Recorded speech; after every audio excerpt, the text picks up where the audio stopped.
Order. Welcome to this oral evidence session of the Education Select Committee. In our session this morning, we are hearing about reading for pleasure. This is the first oral evidence session in our inquiry on reading for pleasure, in which we are exploring why we've seen such a decline in the numbers of children who are choosing to read in their spare time and what we can do to reverse that trend. So I'm really pleased to welcome today witnesses who are academics with different types of specialism in this field. And if I can ask each of you to introduce yourselves briefly to us, please, starting with Professor Ricketts. Hi everybody, so I am Jessie Ricketts. I'm a Professor of Psychology based at Royal Holloway, University of London.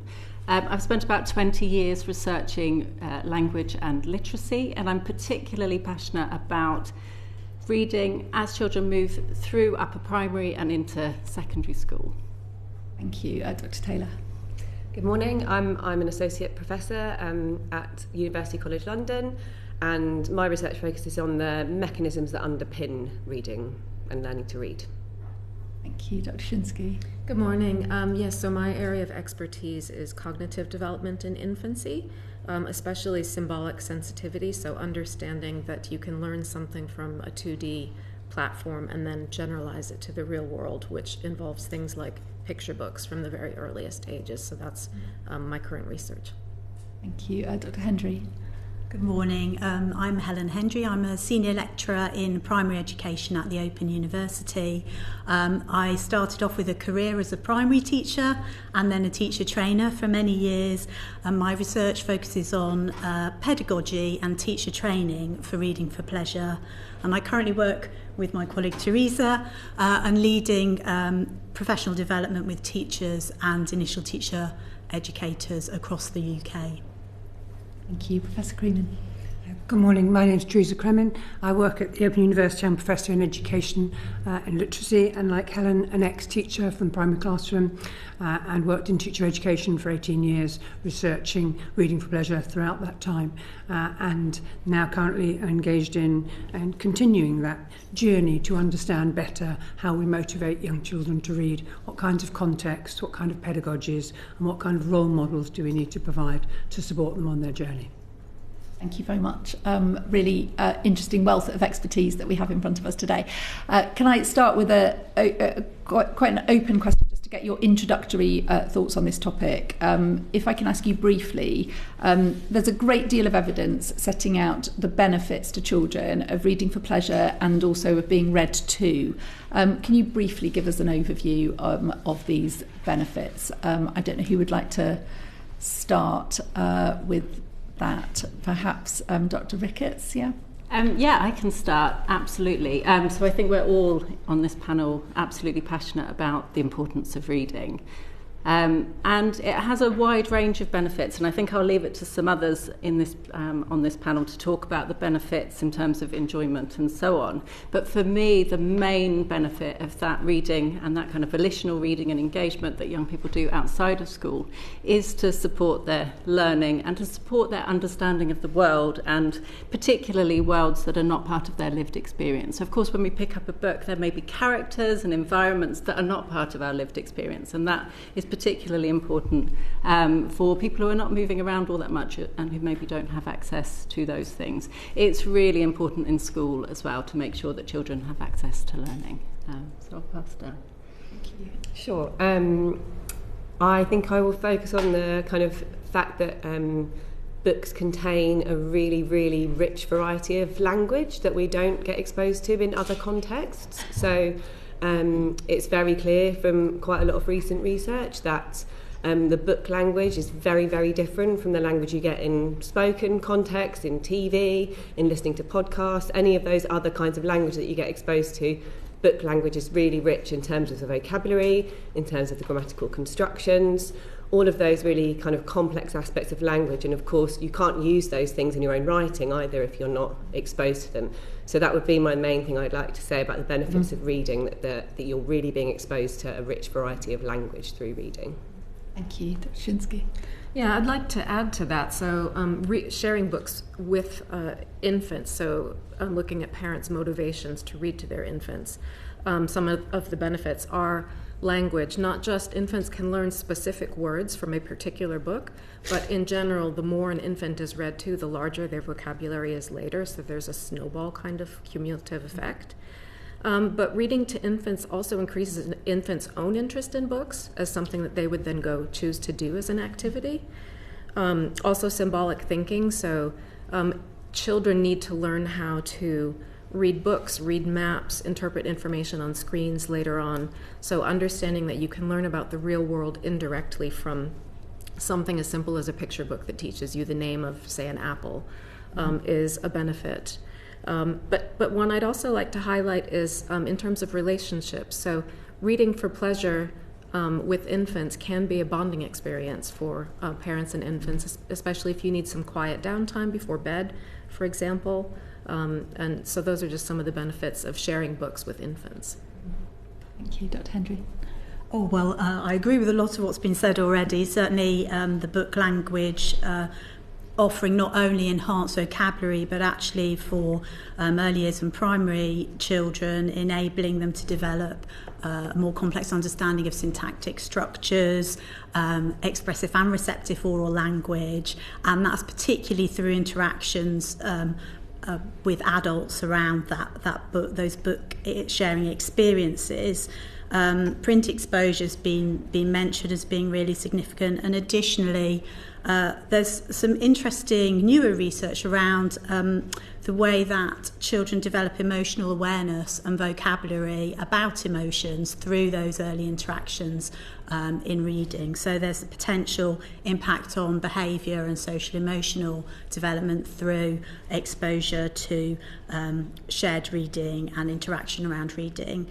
In addition, I think it's probably worth talking about the way that comfortable experiences with text are likely to enhance motivation moving forward through children's learning experiences in early years and primary schools.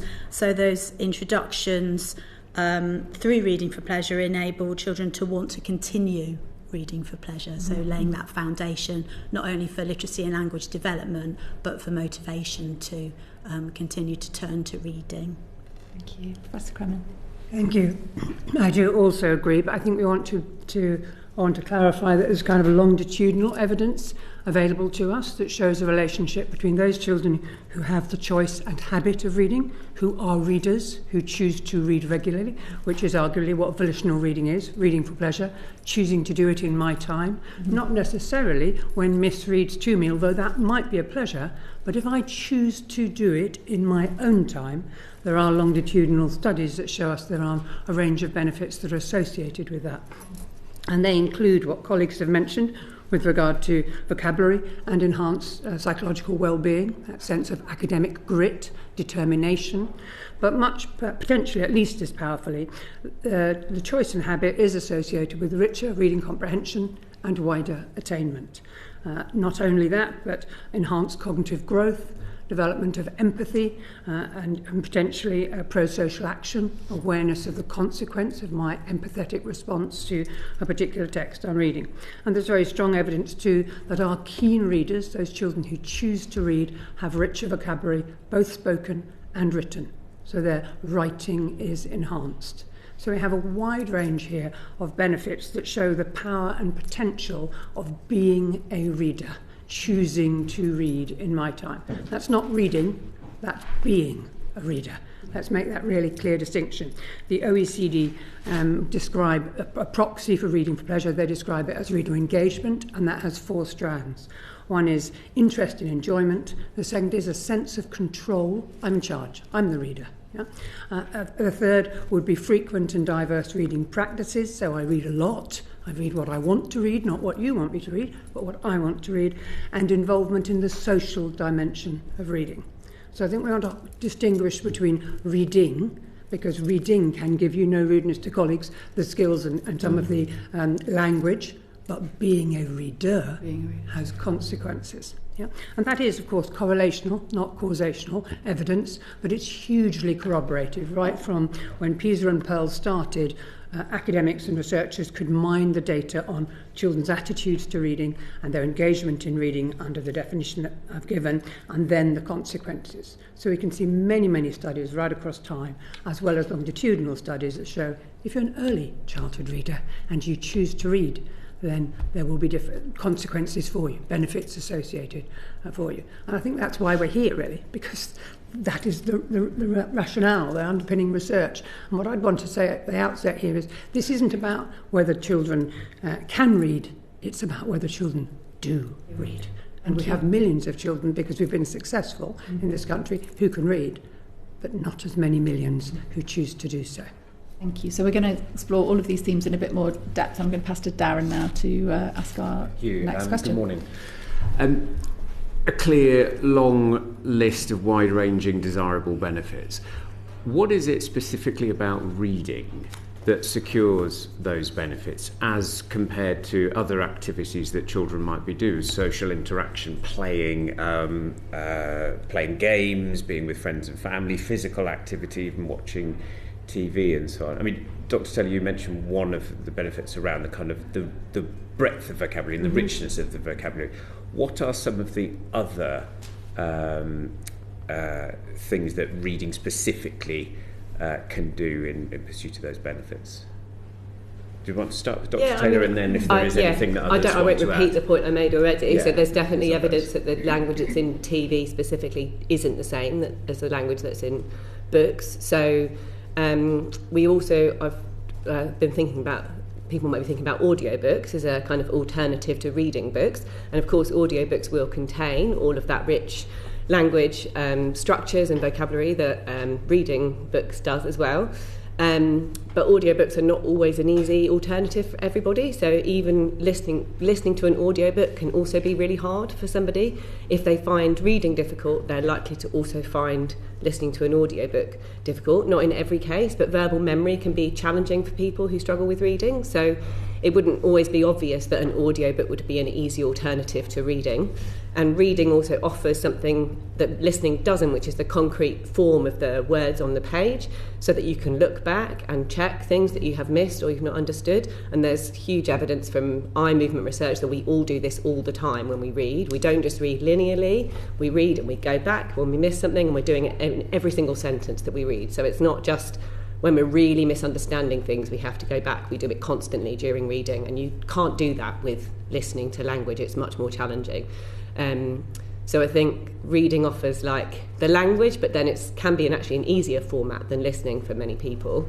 And then what was the other point I wanted to make is that I think Jessie also mentioned that being a good reader is really, really necessary in so many contexts, so we can't really avoid it.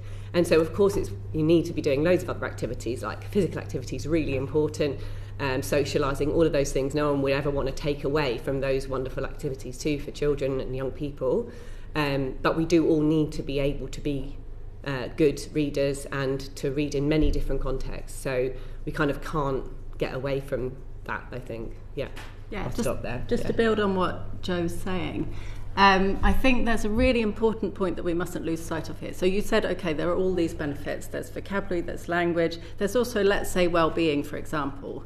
And one route into those things does seem to be through reading. And I think part of the answer is because it gives young people, if they have the proficiency to access those texts, it gives them access to lots of things that they won't get otherwise. And I think that's really important, but we mustn't lose sight of the fact that if we want them to access all of that wonderful material, so maybe it's a book about a child that really resonates with them, that they don't see in their classroom, and that's really beneficial to them. It's a child who has a particular set of interests that resonate, or a particular profile in terms of their learning needs that resonates. And they may not see that in their classroom or in their home, but they can see that in books. But the crucial point is here, that in order to access all of that, they need to be able to read. And I think that's the point that I really want to make here, is that we cannot not consider reading for pleasure if we don't consider reading proficiency. It is only open to those who have that proficiency. Now, in the early years, in the work that Jeanne is talking about and some of the work we're talking about shared reading experiences, and those are quite different. But what I'm really interested in is those independent reading experiences. So once there is some proficiency, if they get there, and most children do, thankfully, when they can then go off and seek all of that information for themselves in upper primary and in secondary. But we do need to not lose sight of the mechanism from reading to all of those benefits comes through comprehension of those texts. So if they can't comprehend those texts, they can't get those benefits. So, we can't think about reading proficiency and reading for pleasure as separate at all. They are absolutely part of the same story, and they feed into each other. But crucially, the proficiency has to come first, because you can't read for pleasure if you haven't got that proficiency. So that's what I would say. Would you like to add anything to that? If not, Yeah, I've got a follow-up question. Dr. Hendry. Yes, it's just about the sort of early starting point for reading for pleasure. And I think we're probably all in agreement that the skills for reading are really important, and they go alongside reading for pleasure, and both of those things need to happen. But I was interested in Jessie's comment that reading for pleasure needs to happen, that the skills need to happen first. That's not really true in the early years. The skills need to be developed in the early years, but reading for pleasure right at the beginning of children's lives through into early education involves talking about, listening to stories, as you said, shared reading experiences, and the playing that you mentioned is also part of reading for pleasure, because reading for pleasure involves those responses to texts as well as eventually moving on to learn the skills to read them to yourself. So you can read for pleasure without being a completely skilled reader in those early years, and that's where the benefits become incredibly important, as well as the oral language development, which we've mentioned. It's that disposition to reading, so that you don't move into a schooled situation where you feel de-skilled, where you feel that that's not for you and that you're not going to be regarded competently. It's not something that you're going to enjoy. So all those enjoyable experiences really lay a core foundation for the later skills, which of course are absolutely vital. In addition, I think, to go back to one of your original parts of the question, what is it that makes a difference about those reading for pleasure experiences in early years and primary particularly? It's not just the vocabulary that's different in the book language that the children are exposed to. As I mentioned right at the beginning, it's the complexity of sentence structures, and there's some really interesting research which looks at how children interpret characters within literature as opposed to characters in popular fiction that's perhaps more simplistic. And there are opportunities there for children to develop theory of mind, a greater understanding of how other people operate, that other people have ideas that you might not have, and they're working those out through engagement with characters in stories, whether they're hearing about those characters through listening and shared reading and talking about it, or whether they're later on moving on to being able to decode and read about them themselves. So there's some really complicated things at work, because you can develop oral language through playing activities and social experiences. Of course, they're part of that rich experience, but reading engagement in the round provides that in more depth, detail, and in a more complex way. One or two of you mentioned in the initial answers that there's evidence of reading developing kind of emotional strength and development and so on. We've seen some evidence specifically around the development of empathy that comes through reading. What is it about reading that, according to the evidence, helps children develop empathy more effectively than other activities? Would that be true to say? I don't know who would like to kind of... I think this speaks to exactly what Helen was just saying, really, is that you can expose yourself, and it's a little bit what I was trying to say earlier as well, to other people's perspectives and people who kind of resonate with you in different ways, and it gives you a way of developing that understanding of yourself as well as that understanding of others. So essentially the route is through theory of mind development towards empathy. I think lots of us have done some work on that, and it's really interesting. I mean, of course, my take has been thinking about teenagers reading independently, though Helen is absolutely right. Earlier on, when those reading experiences are more shared and it's not an independent thing, that manifests a little bit differently, and it's that rich language around the reading, and I know that Jeanne talked about this as well, that rich language around the reading that's important as well. Sorry, Jo. I'm just thinking of a good example of a very early storybook like this. I read to my son who's 2, not now Bernard. Bernard finds the monster eats him, and then the monster basically pretends to be Bernard. Bernard's being ignored by his parents, and the child is basically learning about this whole concept of potentially being ignored and how that might make you feel and what you might do in response. So you might pretend to be a monster and bite your daddy if you are being ignored. And that's a really early, I've been reading him since he was born. It's a really early example of that. It's really complex, actually, and I'm sure he doesn't understand it all, but he's getting a much more complex set of emotional experiences through that book than he might be getting from, because we don't ignore him, so through his kind of everyday experiences. I would pick up on your point about why is it reading that develops that emotion thing as opposed to something else. Usually that wouldn't be the comparison. So I imagine there probably haven't been studies where they've said, here's some children, they're going to read, here's some children, they're going to play, and we're going to directly compare their emotional outcomes, right? That kind of study wouldn't have been done because it doesn't feel very nice to make that kind of comparison. It's not a very ethical experiment to do. So instead what these studies will be a long-term kind of follow-up of what's the books and what's the language and what's the emotional experiences in those books, and does that seem to lead to later stronger development of these emotional skills. And they will try to control for lots of other things, but I imagine that I think we should probably get away from attention of like, is it reading or do we do something else, or whether I know we have to think about the time children have to spend doing things, but no one necessarily wants to say children should read rather than play. We're just thinking about encouraging reading in a broader context. I might have phrased it wrong. No. I'm just trying to kind of like they're going to be developing them in all these contexts. Yes. Is there one in which you see accelerated development rather than? So I think that is what there's great potential with reading. I think we all agree. Yes, I would say that it relates to that kind of development of comprehension, of understanding others' worlds as well as my own fictional worlds. So that rich relationship between choosing to read in my time and developing skills. I mean, Jess is absolutely right. The will and the skill operate bi-directional. They feed each other. I become more skilled as a reader. I choose to read more regularly. Because I'm choosing to read more regularly and finding it enjoyable and I'm succeeding and the stories are great or the non-fiction's fascinating, then I'm moving to develop my skills. So they're really richly mutually reciprocal. And that's what studies show us again and again, that this interplay between the will and the skill is really effective and important. That's great. Something's just occurred to me that we probably should have made clear. Those emotional benefits are in engagement with fiction, which I think is pretty clear from Jo's response. So we're not saying there's lots of other good reasons for reading different kinds of texts, and non-fiction can be really engaging and do all sorts of wonderful things for children's learning.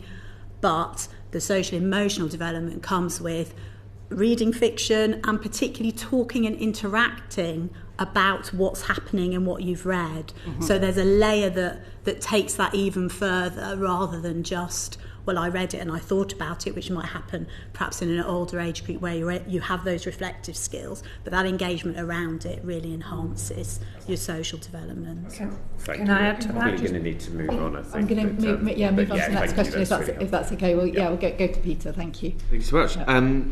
Dr. Taylor, can you describe what actually happens in a child's brain when they're reading? We're talking about developing cognitive development. How does the actual mechanism behind that work? Yeah, sure. That's a big switch of context. It's a big question. I can definitely talk about that. So in terms of what's happening in a child's brain when they read, obviously when you see a written word on the page, first of all, the bits of your brain that do vision have to process the letters that are in that word. And then the really clear response then is that all the areas of your brain that do spoken so areas of the brain that are active when you speak and areas of the brain that are active when you listen, they all become engaged. So essentially the process of reading is learning to connect the visual forms of words to spoken language. That is the process of learning to read. So there's lots of evidence that, there's some evidence that in very young children and in older children, that children who activate those spoken language areas more when they read show greater reading proficiency.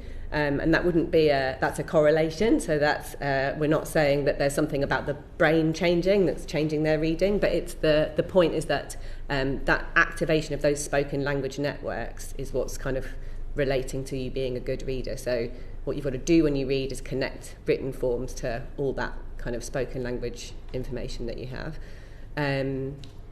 So that's kind of what's happening in the brain when we read. What was the other part of your question?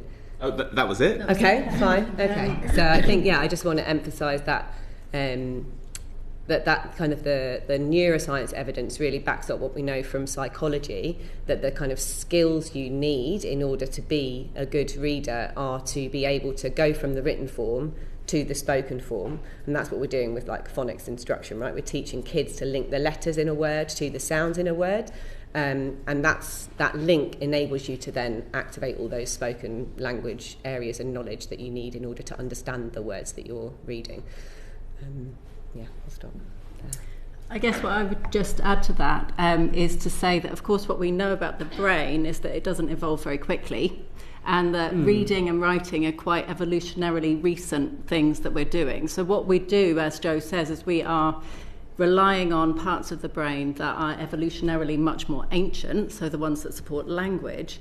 And so actually that tells us something really interesting, as Jo says, about what underpins successful reading, which aligns very well with the theoretical frameworks that we all use, which basically say that reading is about connecting print to sound and being able to read words through phonics or through recognising words and being able to do that fluently, but it's also about comprehension and bringing those things together. And that links in with what we know about the brain, because if we have a language system that is working well in the brain and in terms of our behaviour, then we are in a really good position to learn to read well.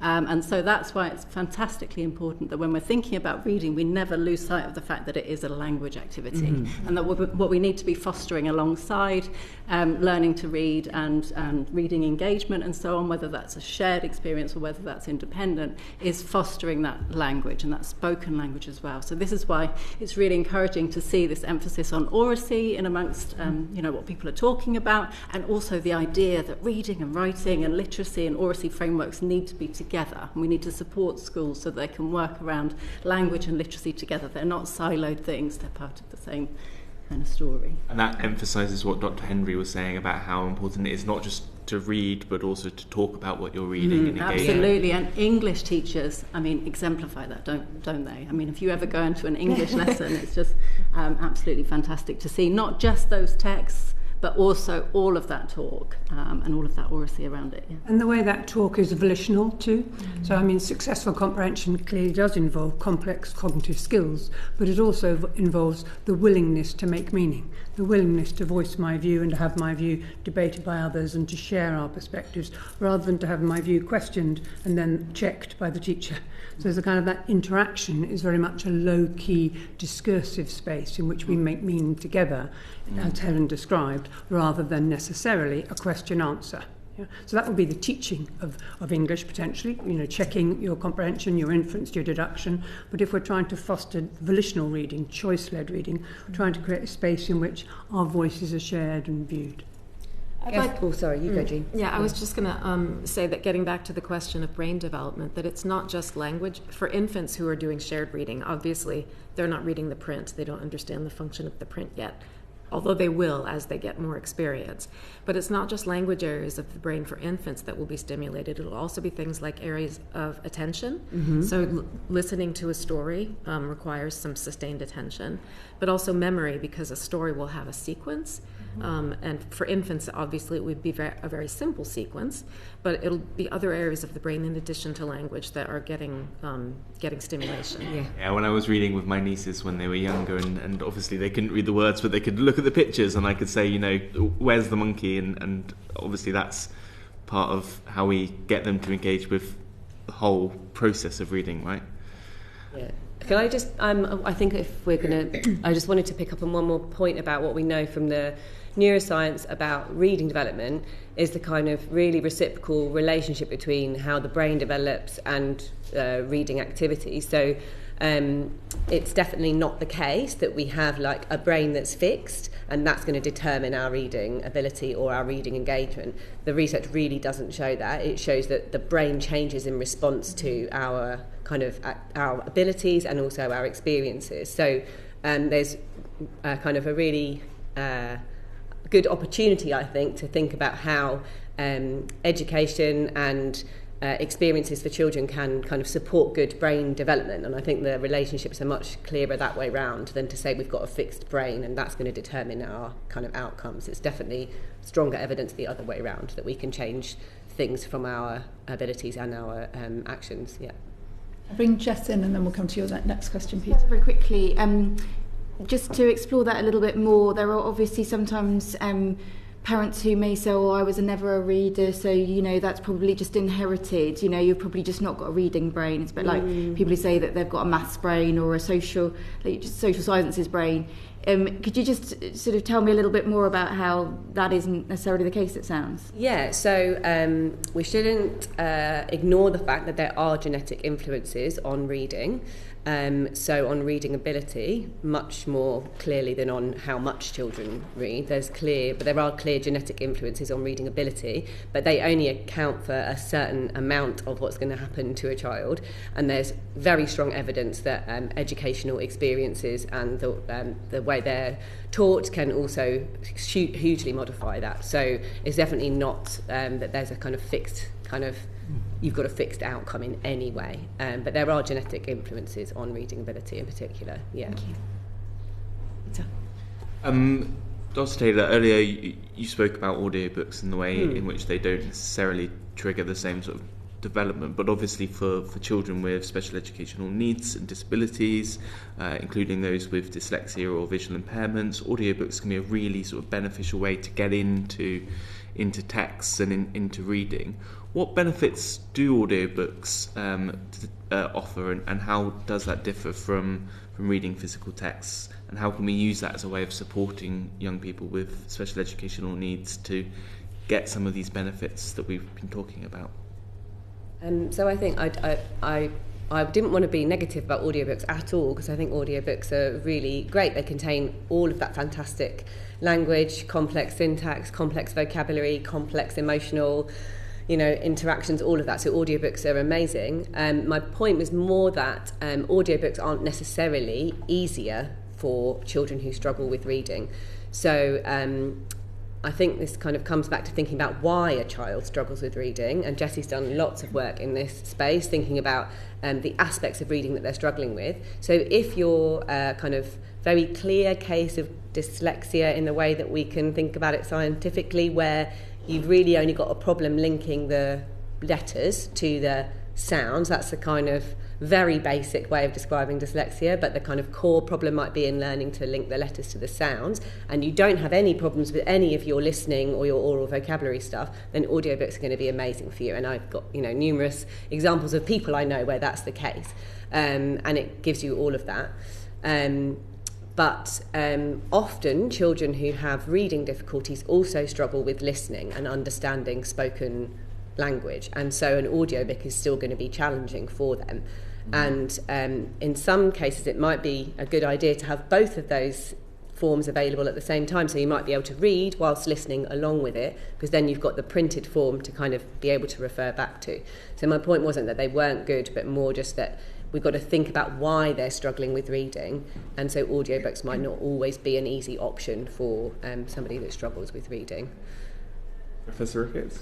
Yeah, I mean, I agree, and as Jo said, I have done some work on this, and I think it speaks to what Jeanne was saying earlier about the other demands that we need to think about and the other ways that this deploys, the neural circuitry, but also our cognitive skills. And so, of course, with listening and with reading, they're somewhat similar. They draw on the same knowledge base, so it's the language base, it's the words and so on that they draw on. But actually what you're doing when you're listening versus reading is quite different, and it places different demands, particularly on attention and memory, which is what Jeanne mentioned. And so there's been I've had a real interest not only in thinking about teenage reading and upper primary, but also in thinking about, how can we harness reading to best purpose, and what is special about reading? What does that give us that spoken language doesn't give us? And I think the answer is sometimes that, when things are on the page, they are there and they stay there.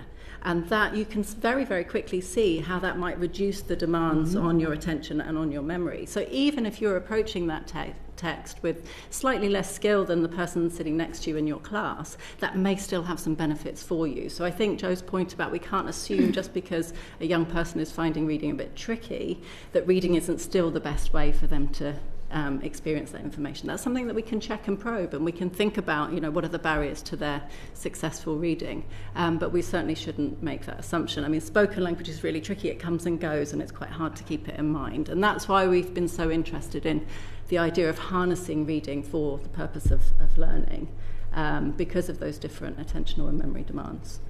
I would also be careful about using audiobooks with very young children as a substitute for reading, face-to-face reading, because children, they don't understand the language that comes out of screens under 2 at all. But even after the age of 2, they need an adult who knows what that child's own experience is to help them interpret the context of what's being read. And I don't know that parents actually use audiobooks very often with young children. But if you've been on any long car journeys, there can be a lifesaver, but let's carry on. Age dependent. Yes, of course. Go to Manuel. Oh, sorry. No, I wasn't going to. Okay. Go to Manuel. Thank you. I would like to put on record that before becoming an MP, I used to teach for the Open University. Okay. Thank you. So I want to focus on the printed book in our digital age. How does reading from a digital device differ from reading from a physical book? Who wants to go first? Not my area of expertise, but I would say that there is clearly a great debate in education around what Marianne Wolf called deep reading and surface reading, skimming and scanning.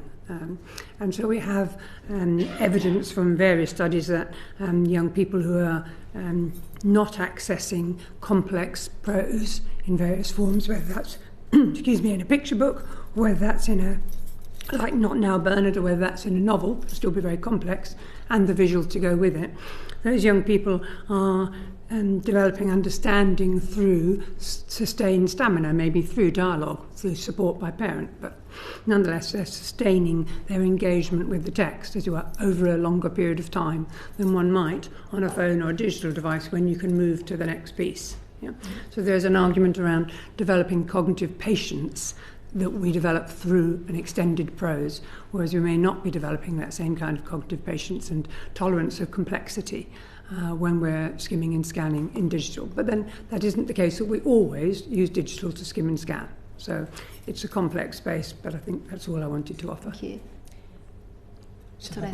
I have only a little to say about this because it's not a particularly strong area of my research, but the research that I'm acquainted with suggests, and we were talking about this before we came in actually, that the challenge probably lies for the youngest children in where screens might replace interaction. So that is a particular issue. So if there isn't a lot of talk and context going on around interacting on screen and looking at a book together, then you're missing out on a lot of those learning opportunities. So screens may offer some learning benefits for over a certain age range, but certainly in the home there's a danger that they might replace those really rich interactions that we've been talking about already this morning. Thank you. And Dr. Shinskey? Yeah, I'd like to add that there have been studies that have directly compared stories on screens with stories on printed books with the very youngest children. With the very youngest children, there are more distractions. So things like, even if the only difference between the two is that there is a button on the digital book that lets you turn the page, even that causes more distraction than turning the physical page in a physical book. And when parents are sharing a digital book with the child, there's more conversation about there's like meta conversation about what the buttons do, or things like that. And also things like hotspots will distract children from the content that's being read. Even with educational materials. So Jessie and I had a PhD student who taught nursery school children letter sounds from an app from a well-respected educational television producer. And she used exactly the same content in a printed book. So half of the children had the app that taught them some letter sounds. Half of the children shared a book that had exactly the same content, where the experimenter was reading the content instead of a voice reading the content. The children learned more letter sounds from the physical book interaction, but they also showed more enjoyment. There was more smiling, there was more laughing, and there was also more vocal practicing of the sounds themselves. They did that more with the printed book, with the real person, than with the digital book that had exactly the same content. Would you say there are more benefits for young children early years to actually have physical books, yes, rather than digital, yes, ones? Okay, thank you. And Dr. I don't know very much about this, but I do know that there has been some work trying to bring together the literature from older children and adolescents, looking at this, comparing comprehension from written text in a book versus written text on a screen. And there's some evidence that comprehension tends to be better from written text, even in older children as well. But it's not my top area of expertise. I think it is the right question to ask, though, right? So I think it is fantastically important that we are thinking about this now, because what we know about what's happening in schools is that there is access to physical books, but there is also access to a lot of digital materials, and including digital books. I work with hundreds of secondary schools, and there are certainly secondary schools who have very little access to physical books and have a digital library instead. So this is a really pertinent question. This is something we need to really be thinking about. We've heard lots of really important views. I think the research evidence is quite early on this, so that is definitely something to take into consideration. And we don't have the right kind of evidence yet to give you a definitive answer, I don't think. But we need to find those answers. But one reflection that I would have that we haven't really talked about so far is about experience and also about infrastructure in schools, right? So I would say that we do need to keep in mind the experiences that young people are having and what that is doing for them in terms of those reading encounters. So if they have lots of experience of reading physical books, then that will give them that practice with reading physical books, and then it may translate into reading digital books in a certain way. If they have lots of experience of reading digitally, that might look quite different. So what we need to think about is the kind of experience that young people have when they come to the task of that kind of particular learning task with that text in that format. And also just remember that young people are very, very variable. If we know anything about reading, about proficiency, about engagement, it's incredibly variable. It's variable in young children, it's hugely variable in teenagers. So those would just be my quick reflections on that. We need to think about the situation in schools, which is that there's a lot of digital reading happening because it is cheaper to buy digital libraries than it is to buy real libraries. So that's something we need to be really careful about. It is really welcome, of course, to see a lot of emphasis in trying to make sure that young people have access to school libraries and local libraries at the moment. We've got the National Year of Reading, so there's a lot of wonderful work happening at the moment. But we do need to remember that, you know, maybe 10 years ago when that work was being done, children had done very little digital reading. If we did it now, they have done a lot more digital reading. So we do need to think about their experience and the variability in their knowledge and skills. And also that their parents will be doing more digital reading with Generation Z. Yeah, I was just going to add something that came to me. I've been reading some grey literature, not peer-reviewed research that's coming out from parents recently, and there's some large surveys. One's got 1,000, one's a couple of thousand parent responses. Oh, actually, sorry, the 1,000 is teachers, and their concern is that children are arriving in reception and swiping physical books, which you may have seen. I think it's been kind of picked up on the media because it's something interesting. Conversely to the secondary school experience, there's not going to be digital libraries in primary and early years classrooms. So children are in this space where there's that transition. So you might be doing lots of digital reading at home or swiping on your iPad with your parents, and then you go into the school context, and of course there are iPads in early years classrooms, and they are used sometimes for some things, but there's a disconnect between home experience and school experience there, which can only serve to be a challenge for children making that adaptation and a challenge for the teachers in supporting their learning. So as Jessie says, massively different across the socioeconomic status spectrum. Yes, as well, exactly. Right? So you've got disadvantage that's then compounded by difference when they get to school with a new environment. So there are so many there are a lot of different variables at work in terms of children's early experiences of reading, but that concern of children not having that early book handling, that's how we talk about it, and book handling is, knowing which way around your book you hold a book, and knowing that you do need to turn pages, and that you follow it in one direction, and those things may be limited by that screen use at home. So, and it's not, I don't think anyone's saying here that digital reading is less good or not good.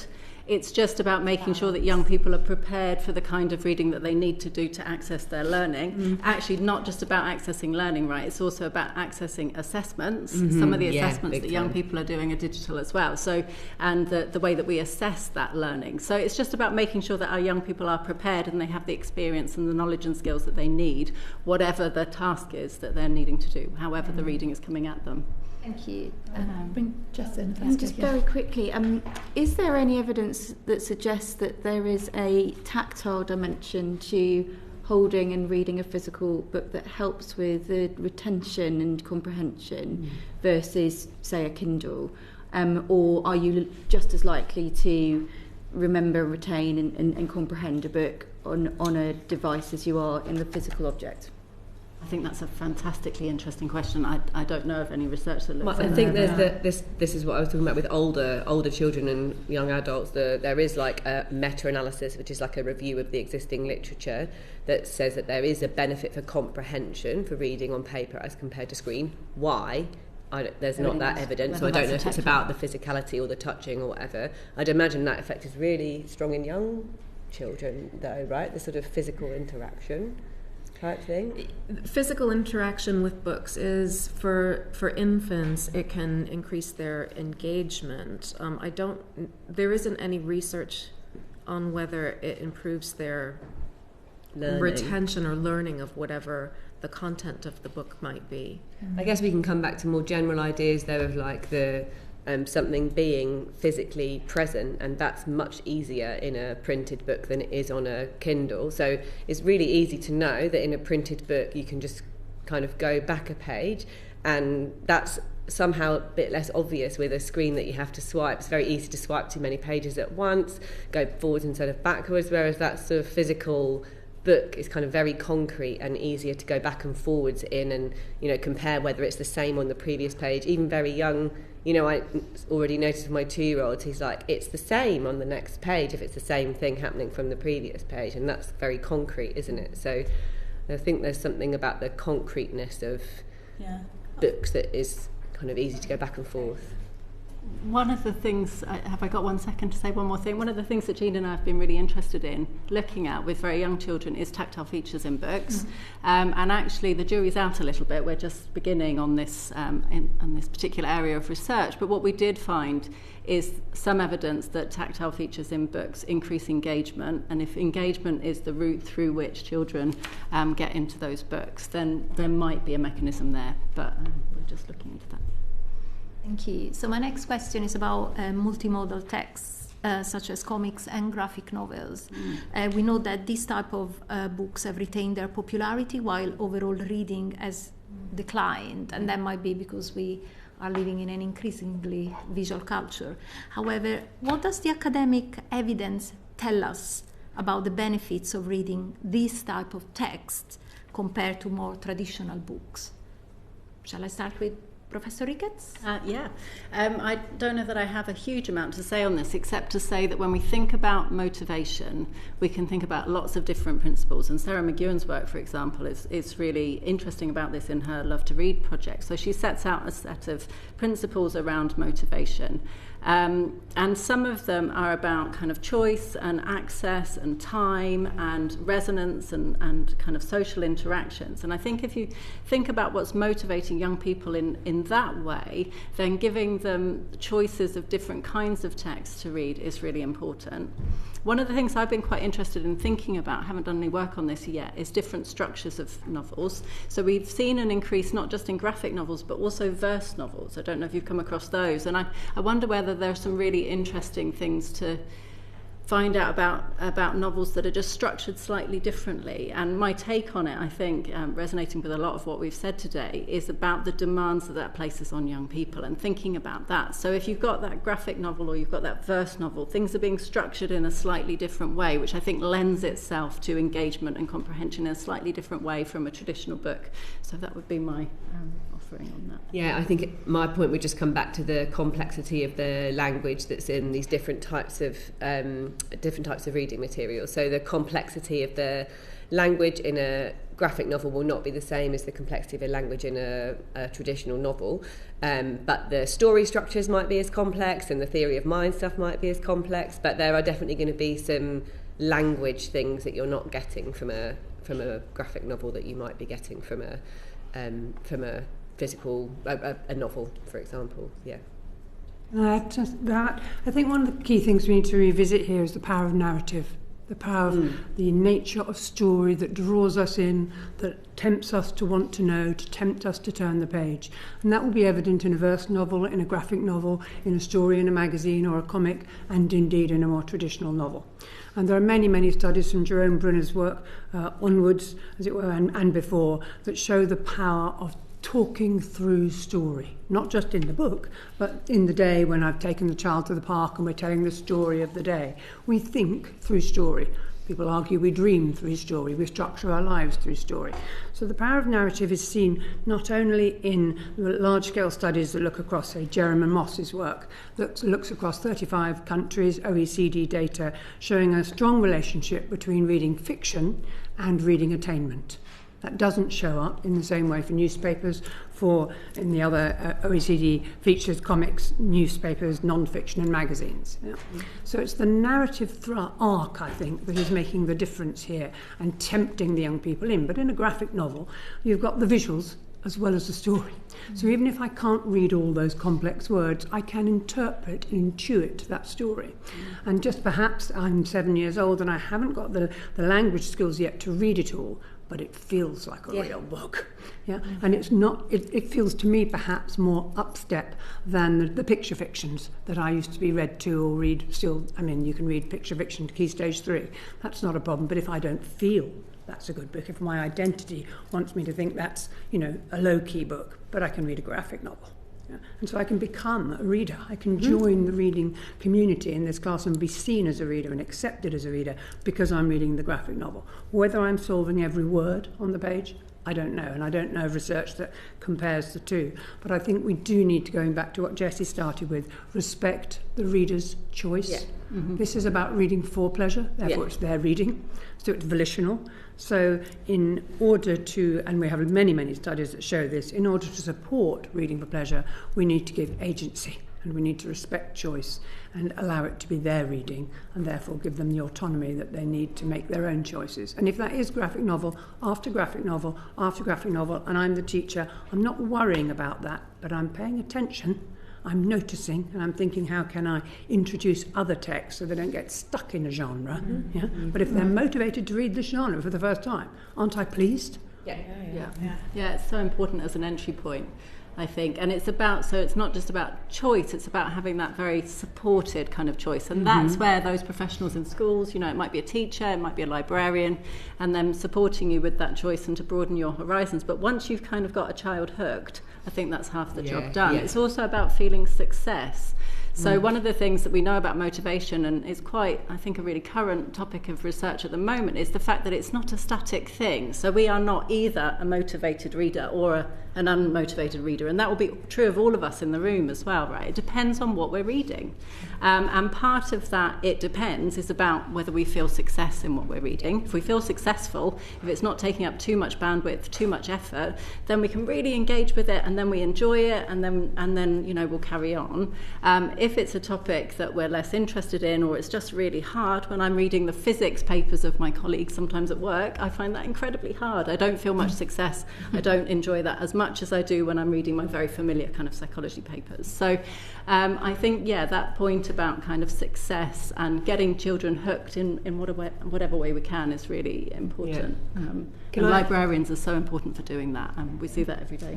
Can I pick up on that point about the success thing? So there is some evidence, in fact I think you're on this evidence, it's one of your papers, but for looking at children with, actually maybe this isn't yours, but anyway, children with dyslexia and typically developing children, thinking about whether they enjoy reading in the moment, so not just an overall question about whether they enjoy reading, but giving them a kind of excerpt from a text and asking them about their enjoyment. Children with dyslexia can report enjoying reading as much as typical children, but they sometimes then show that they are less willing to read more because they find it effortful. So they can enjoy it, but if they find it hard, that then kind of can have a knock-on impact on their willingness to do it again. So again, this comes back to the success point, that you need to not only want to read, but also be successful at reading in order to read again. Thank you. Jess? Thank you so much. We hear that there's been a 36% decrease in children who enjoy reading in their spare time since 2005. How important is reading ability in motivating children to read for pleasure compared with other factors? I know we've discussed this a little bit, so we don't have to go too much into it, but I wondered who might want to take that forward. I can start with that. Again, I think it's important to think about different stages of the reading process. So we've got very young infants before they go to school, we've got preschoolers, we've got those who are in the early years of school, developing their reading skills and also hopefully having lots of rich reading encounters. And then of course we move into where I'm most based, which is thinking about independent reading and making sure that young people can read independently and do read independently.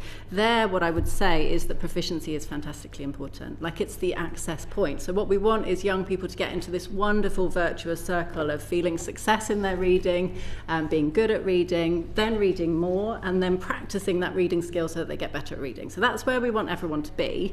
But importantly, and what comes from my research and also the research of others, is that that proficiency is the access point. If you're talking about that independent reading, where they really are doing it on their own, we're talking about being able to read words accurately, being able to read words fluently, being able to do all of the comprehension stuff that is involved in building those complex mental models of what's going on. So that's the vocabulary knowledge, the grammar knowledge, understanding the background knowledge about that particular situation, or developing knowledge of those particular protagonists in that story or of that particular non-fiction topic. And so there's a lot that's going. It's an incredibly complex process, that reading, and doing it proficiently and doing it with success. And we need all of that to be kind of happening in order to see that motivation and to see that engagement.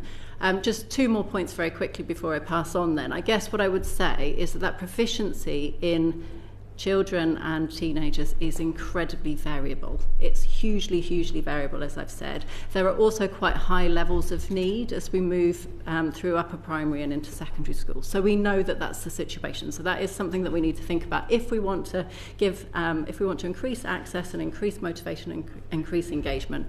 Then we need to be mindful of the fact that proficiency is incredibly variable, and that is a challenge for any teacher in any classroom to try and negotiate all of that. It's a challenge when children go go home, and we're hoping that they will read of their own volition as well.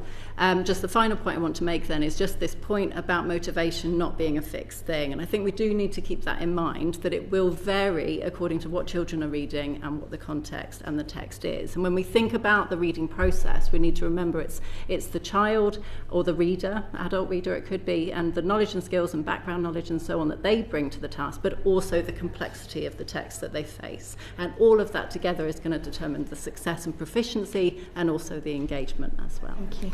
I wonder whether I could come to Professor Cremin. Yeah.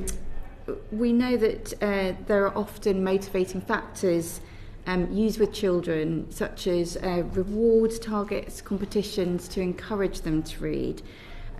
Just wondering, whether that's a positive or a negative benefit in terms of overall pleasure in reading. I think the research evidence is pretty clear that intrinsic motivation, reading because I'm personally involved, I'm invested in it, I'm curious, I'm setting myself some personal challenges, for example, because I want to find out more about, that's much more closely associated with reading for pleasure, volitional reading, than is extrinsic motivation. Mm-hmm. We see that commonly across multiple studies in different countries. And the challenge of extrinsic motivation, reading for other reasons, reading for rewards, for recognition perhaps, for praise in the classroom. The challenge of that is there's often a kind of uptick and a pick-up. I want to be part of this competition. I want to win the competition. But then when I realise that the peers in my classroom are rather more skilled than me, then I begin to fade away. And of course that initial piece of motivation is dissipated over time. Study after study show that. But it is a complex piece because you can be extrinsically motivated to read something that then becomes intrinsically engaging. Mm-hmm. So it's not, black and white or, extreme in one direction or the other. It's a complex relationship and it depends on the measures that are used in different studies.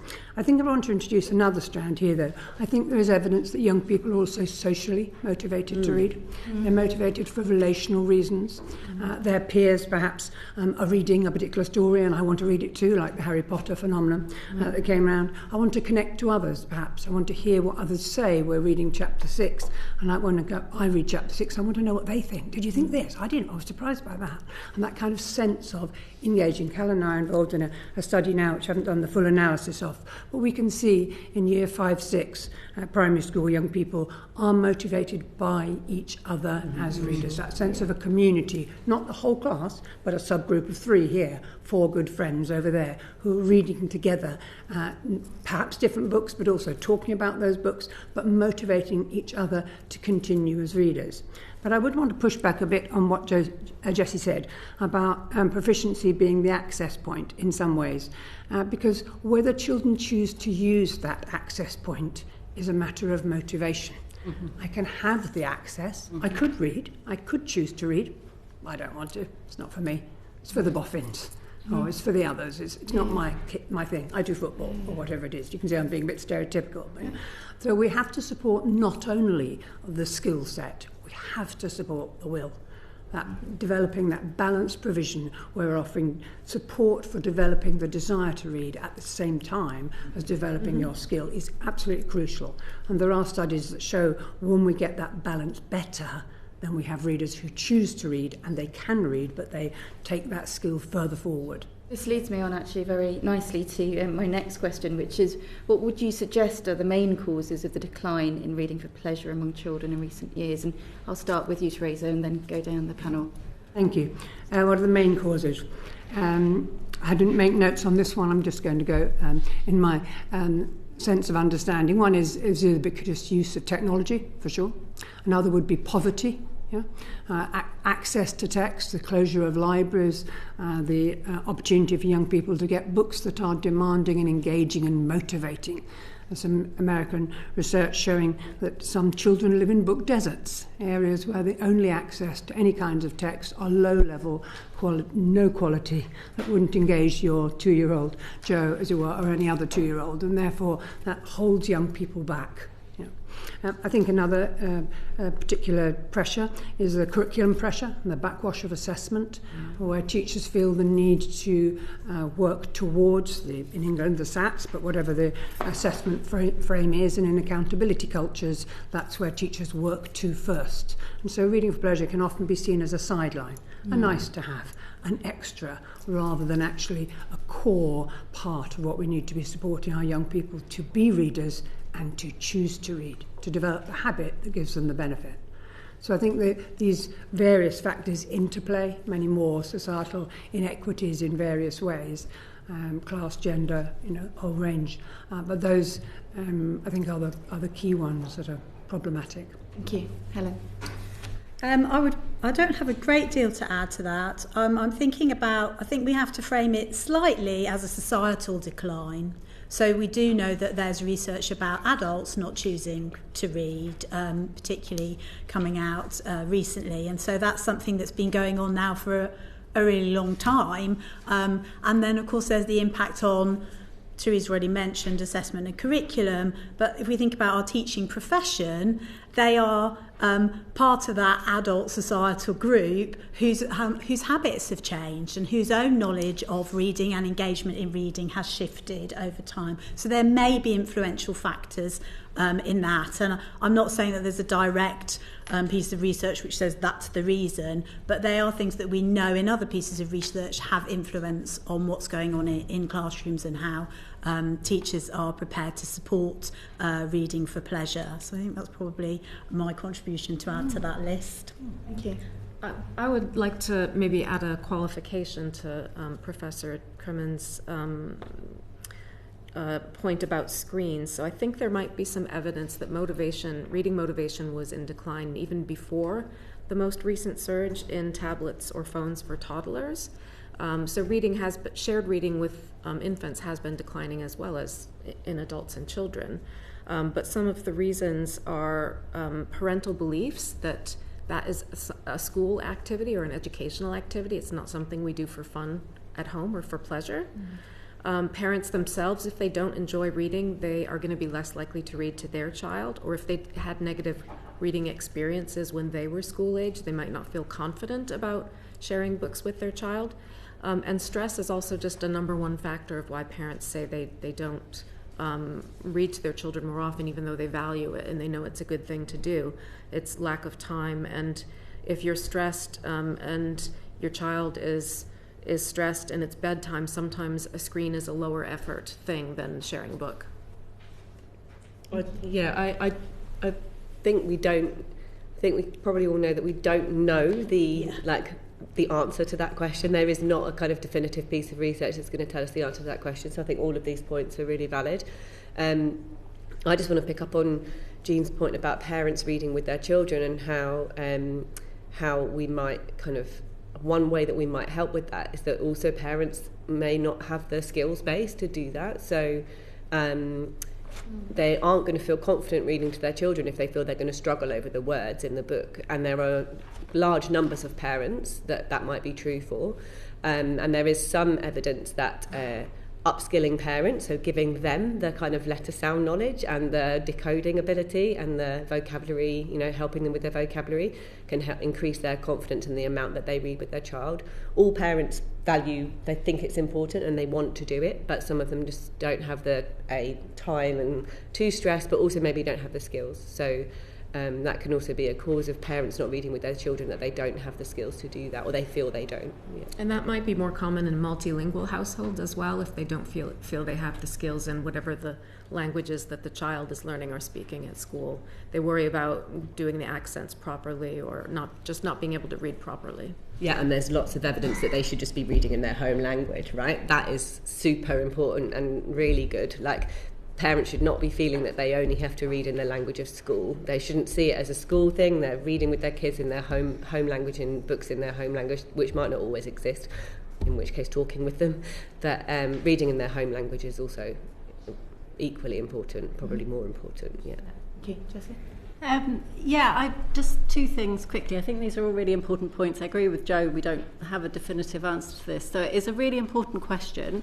I think we can interrogate the decline in just thinking about what kind of reading are we talking about and what are children saying.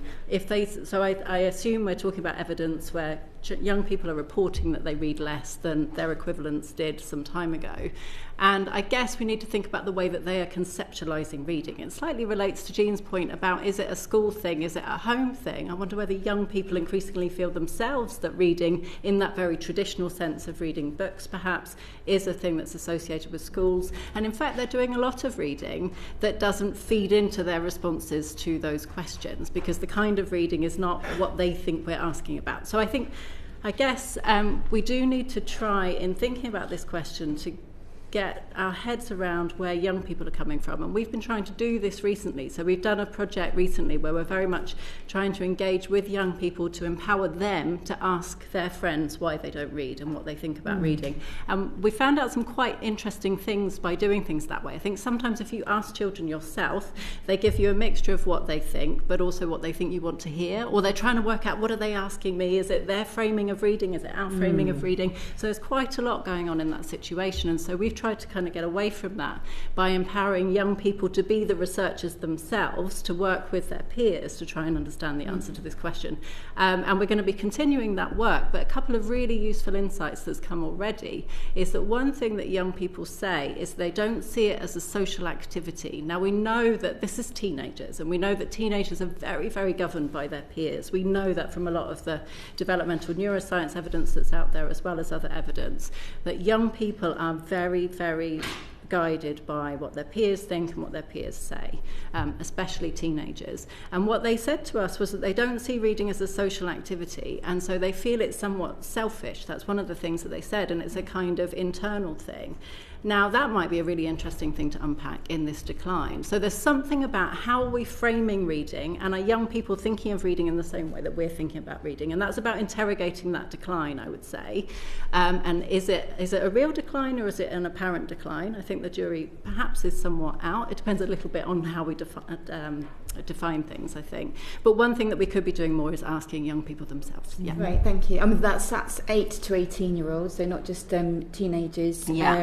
But also it's about those who said that they enjoyed reading in their free time. Yes. So to try to make that distinction between school.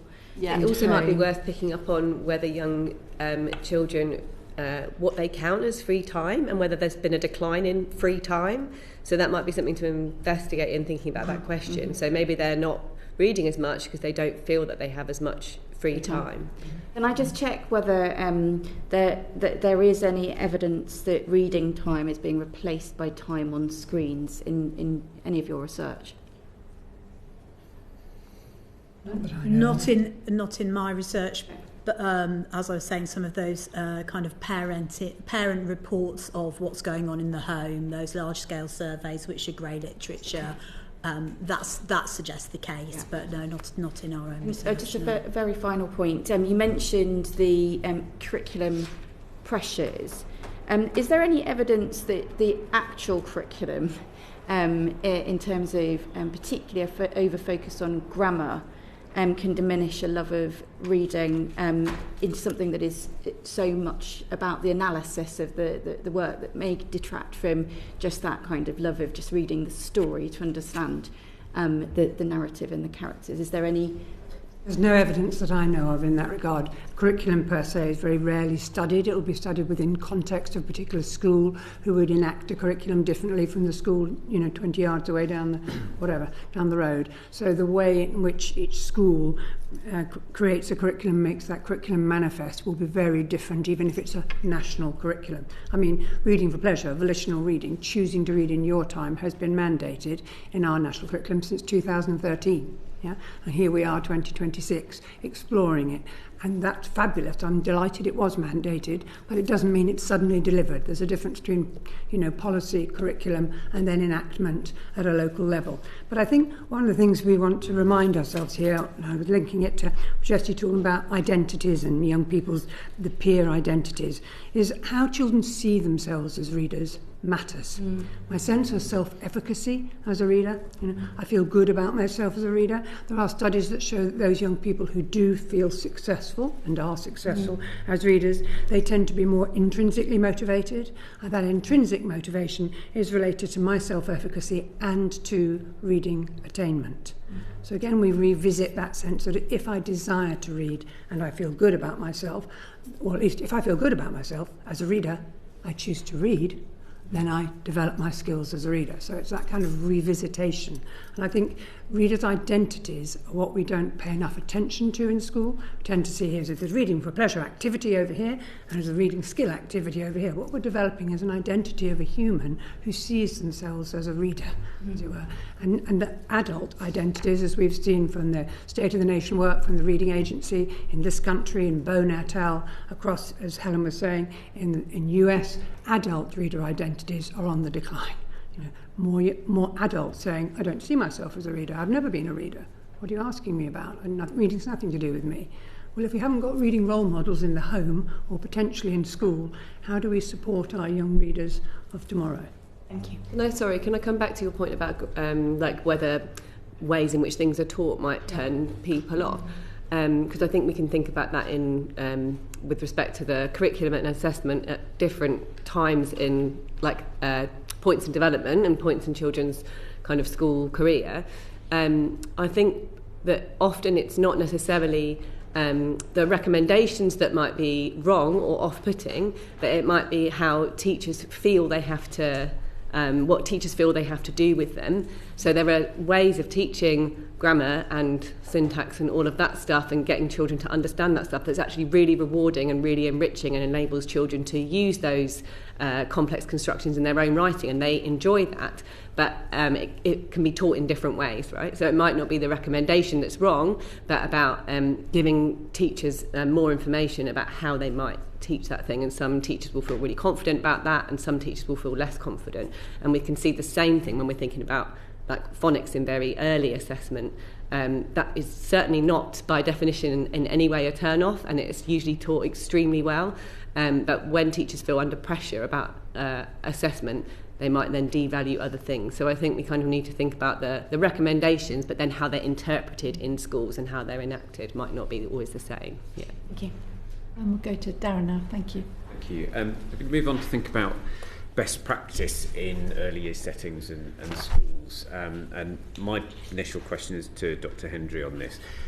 Based on what we know about young children's development in particular, what does best practice look like in early years settings so that they develop, as we've said this morning, not just the habit of reading, but becoming a reader, having a love of reading? How do they achieve that best? Okay, so I'm going to take phonics and skills teaching as a given in the curriculum. So I'm really focusing on that reading for pleasure and the best practice in developing children's choice to read and them wanting to be involved in book-related activities. And there's quite a strong consensus across the research that one of the things that we've been talking about already this morning, interactive shared reading and an approach that's referred to as dialogic reading, is absolutely core, and that's really some of the things that you'll have experienced as family members in terms of talking about sharing text together, but it's characterised by active participation by the children, so it's not strongly teacher-led. It's not just hearing stories that are read aloud to you, although that has its place. It involves encouraging children to share pictures, talk about words, the adult is adapting their own interaction, tuning into the children's verbal and non-verbal responses. So there's lots of reinforcement around text going on, and that's absolutely key. And it sounds so simple, but we know from the research that early years practitioners, there are a number of barriers which mean that might not always be happening to the extent that we'd like to see it. So that's really key, and there's some work around supporting early years practitioners and teachers to ensure that that's happening in a way that's really open-ended, and child-led, because it takes some kind of sophisticated practitioner engagement and some time and focus to make that really work and not become directed by the adult. We know that repeated reading, so and this moves through into the primary phase actually, but encountering a book that you've heard several times has a particular benefit in terms of the familiarity with it, your confidence in being able to talk about it. So reading the same thing over and over again, as very small children often ask for at home, is something that we know actually has the research behind that making a big difference to how much they gain from that experience. Then our own research has looked particularly at informal book talk, which you can imagine is a bit of a given in those situations, but that's not just child to adult, that's also child to child. So allowing time for children, even if they can't read books independently yet, but they've heard it lots of times, they've remembered the story, they want to share the pictures and talk about it with their friend, they're getting so much out of that informal interaction where they're relaxed, they're comfortable. We've seen them in our research, they're sort of snuggling up to each other and they're sharing pictures together and they're laughing and they're remembering what's happened, and it's all creating those language foundations that we talked about early on. So that's another key feature. The warm, positive relationships between practitioners and children, again, it sounds simple and a given, but it isn't necessarily. And actually, there's a really interesting piece of research with 820 children involved in this, where they looked at how the relationship that practitioners had in the classroom around reading and how children felt about themselves as readers, and they could see a real shift in self-concept and motivation to read between kindergarten and the following year. So there's some very interesting subtleties that are going on within those early reading interactions which need to happen. And I think two more, I'm sure that we could be here all day, but two more key things. Playful interaction. So you mentioned play, I think, earlier on. That idea that practitioners need to know and need to support children to respond to text with their whole bodies.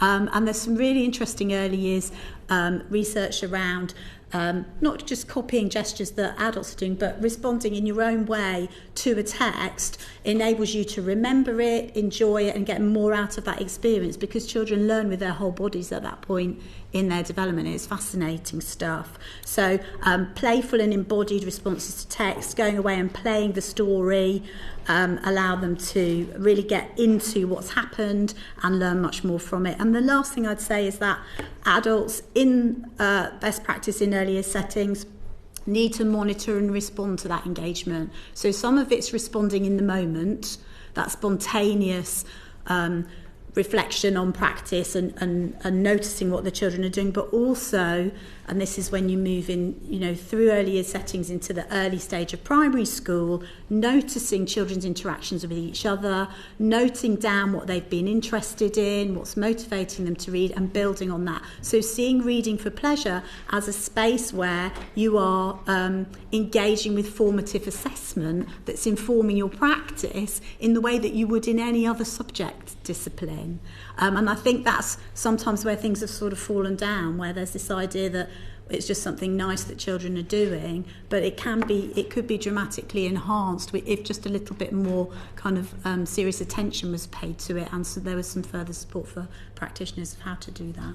And on that specific point, would you say that the early years workforce in the country at the moment has the right knowledge and the right training to be able to deliver those approaches that you've just described? Yeah, it's a very mixed picture.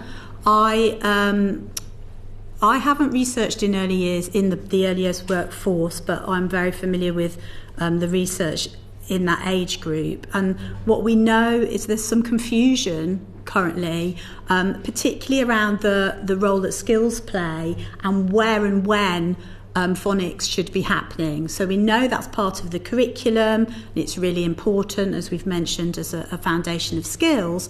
But in those early years, in the early years workforce, there's a sort of drip down effect coming from school curricula, where there's a worry amongst those practitioners that they need to get children ready for school, and the thing that they might need to do is lots of phonics, but they don't have the training and the skills appropriate to do that necessarily, and also it's not developmentally appropriate for the very youngest children that they're working with. So there's a real kind of confusion going on. So the short answer to your question is they need help. There's a lot more we could do in that area, but that's the particular challenge that they're experiencing, as well as there's such a varied range of qualifications and skills in the early childhood workforce that I know that there are some really sensible things in the inspection framework, for example, around shared reading, but it's about the how.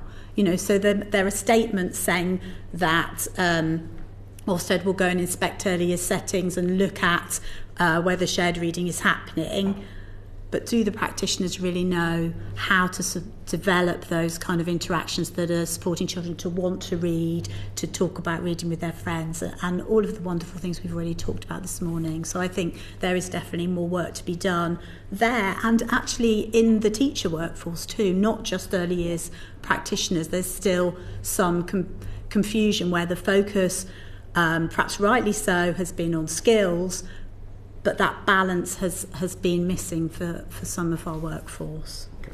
Thank you.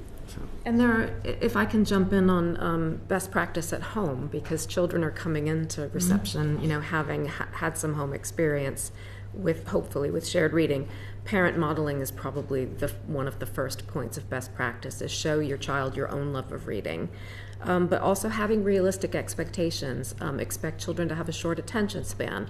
Expect them to wander away at some point and that you might have to come back and repeat something. Also, the frequency. Even if it's only for 5 minutes, reading daily is one of the best practices that parents can engage in.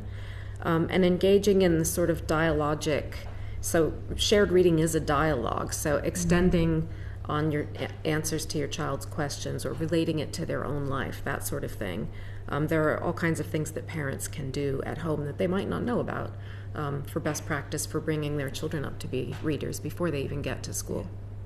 Can I just comment on that, in that there's some kind of work at the moment going on around parents who wouldn't know how to do that kind of thing and might struggle with it, and that having really safe environments in which parents can come with their children and watch those kinds of things happening, have a go at it themselves, experience that kind of shared love of reading in a really safe space with a kind of professional who understands how to do those processes well, modelling it in a safe and kind of welcoming way can be really helpful. So we can't assume that if we tell parents to do things, they will know how. I'm going to bring Peter in first of all, just because I think we strayed into your question, just as if there's anything more you want to explore on that, and then I'll bring Caroline. Well, I think more or less answer the question that I was about to ask about how we support parents of young children to read with their children. Let me therefore take the opportunity to ask a specific question. Is this something that, for example, government should look at delivering through Best Start family hubs or other mechanisms? I would say yes. That would be great. One caveat, though, to that is that I think we need to make sure, if we want to engage parents with this, and we want to engage particularly those parents who maybe don't feel like education has served them very well, or that reading is for them, we need to make sure that those spaces are kind of shared, safe spaces. That's really important. So it matters where those hubs are. And when this has been most successful, people have used community spaces that those families feel they have ownership over. And so it's just really important to make sure those spaces are shared spaces. There's really basic stuff about like transport and all sorts. Like there's no point having something in central Reading if the pockets of Reading where they need these services most, where there's no bus service to that place or whatever. Like, so you can't just set them up. You need to really embed them and talk to the communities and find out what they want and get them to lead it. So it kind of it's not an easy thing to do. We need a place-based approach. Presumably sort of local libraries are another great place where those libraries still exist within communities, which is not everywhere. But a lot of families might find libraries to be kind of an intimidating, inaccessible, or inconvenient place to go where they don't feel comfortable. So I think even more community-based approaches can help. So libraries can absolutely take that role. I think we do see lots of really excellent practice in libraries and bookshops where people might initially feel a bit intimidated, but there are things that those places can do to make those environments more accessible. It's about just proactively knowing that not every family, not every person will feel able to walk into a bookshop, able to walk into a library, able even to walk into a community hub. There may be barriers to that, and it's about thinking about what the different barriers are in relation to that particular area.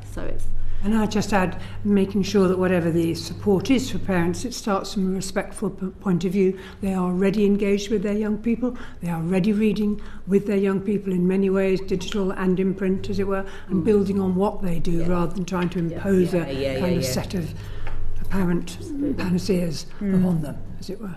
Meet them where they're at. Absolutely. Yeah. Right. Thank you. That's one thing I was going to ask really was how you stop it being there's a right way to do this and a wrong way to do this and leading to parental anxiety that they're getting it wrong. I've noticed myself that some children like to read a chapter from this book and then a chapter from that book and then a chapter from another one and then go back to the first one and then round to the fourth one and instead of picking up a book and reading it from start to finish. Should that be encouraged or discouraged? Does it really matter if they're reading something? I would say that we need to respect the reader's right to make their own choices, to read their own way, at their own pace, at their own frequency, with their friends, without their friends, one chapter to the next chapter, as it were. Clearly, if they have the skills, they're deploying an exploration at that moment of saying, how will this work? I know some adult friends who read that way. I'm in a book club and some of those colleagues are reading 4 books at a time. I'm going, you know what? I don't do that. I'm just reading this one. But we are different as readers, and respecting that uniqueness, I think, is important.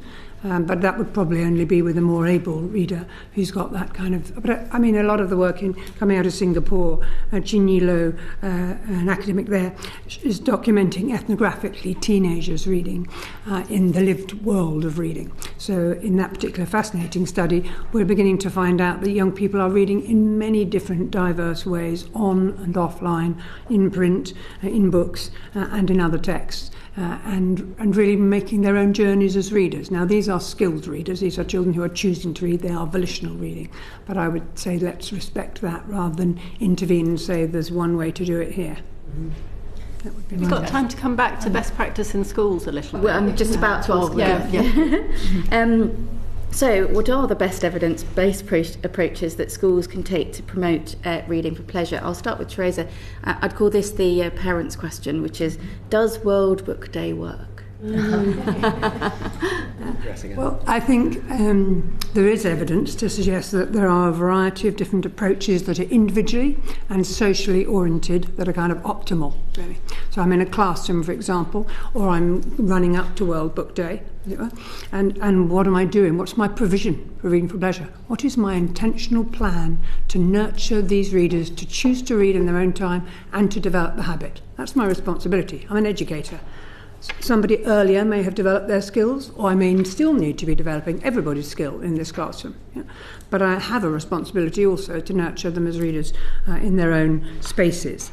So I would suggest, going back to what Helen was connecting to, that those individually and socially oriented approaches are hugely influenced by the responsive involvement of the adult, who's mediating those practices, as it were, who's planning intentionally to support the individuals who are finding reading challenging. They need more skill support. At the same time, I need to be supporting them to motivate those young people to continue to read, because it's hard if I don't feel good about myself as a reader. I've got a negative self-identity. I may be in year 6. I may have had 4 or 5 years now of feeling I'm no good at this. Yeah? People have tried to help me. I've been into intervention groups, but I still don't feel good. Yeah? And so that Year 6 teacher has the responsibility to work at supporting both the skill and the will. But if I think a little bit, just to give you a kind of brief summary of the individual and social, I mean, individually oriented approach is really looking across the range of data that we can gather from classroom practice data, so pedagogically oriented data, is around resourcing and encouraging young people to create positive reader identities. So thinking of the individual and getting to know the individual. absolutely crucial. Jessie referred to it earlier on, assessing their skill set, but also trying to understand them in the round and understand their friends, to understand their reading practices at home, to understand their reading lives, as it were, knowing those readers in the round. We need subtle tools to be able to help us understand, not surveys only that say, I like it, I don't like it. What's the lived experience of that young person as a reader? How do we know that? Then we need, as that teacher, needs knowledge of text to be able to recommend to them. And we have seen many studies, our own and others, across the world that show that teachers tend to rely upon a canon of text from their own childhood. Unsurprisingly, what else can we rely upon except what we've read and encountered? So that canon is of yesterday. It may have some brilliant books in it. I'm not disrespecting our individual canons, but it's not contemporary. It's not now. It's not the texts that are being produced literally today and onwards. And it doesn't reflect today's society. So we need to help teachers recognise, celebrate their canons, but update them so that they're reading contemporary texts and are able to recommend those texts to others. And then critically, in individually oriented approaches, we're not only knowing the reader and recommending and supporting their choices and developing much more time on choice, supporting choices in various ways, but we're also giving them agency. We're giving them agency and developing, back to our success argument earlier on, that sense of self-efficacy, that sense of competence as a reader. So there's a kind of batch of practices that I'm trying to deploy, or good teachers trying to deploy in classroom individually. And socially, it's recognising that reader identities and habits are developed in a social world.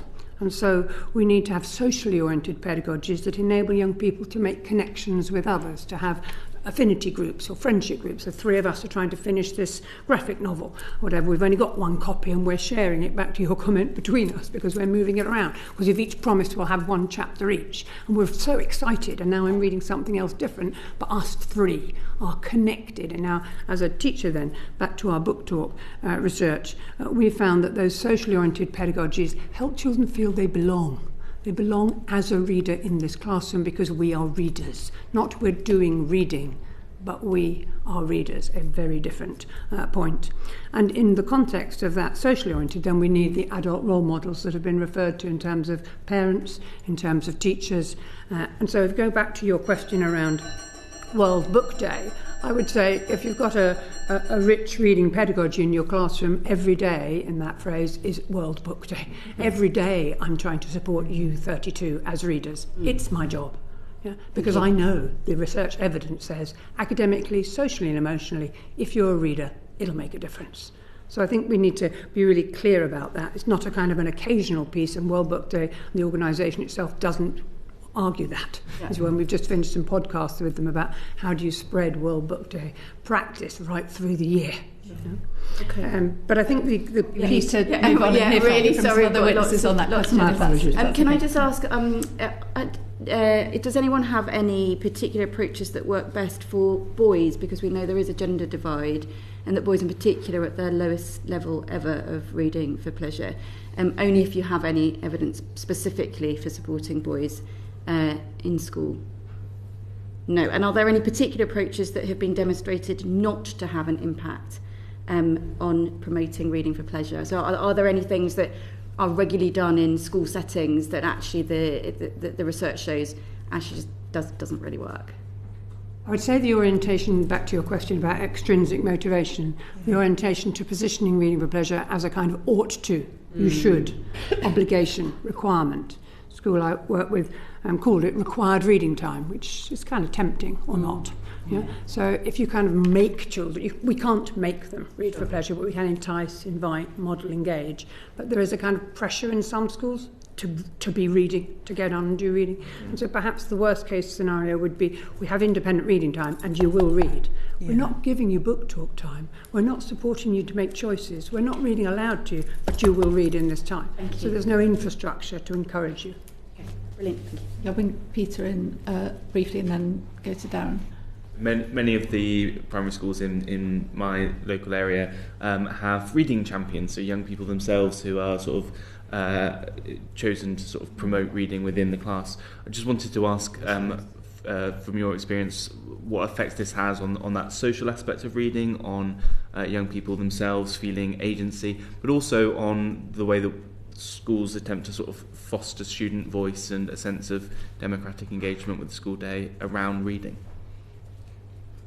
You've got some work on peer-to-peer stuff.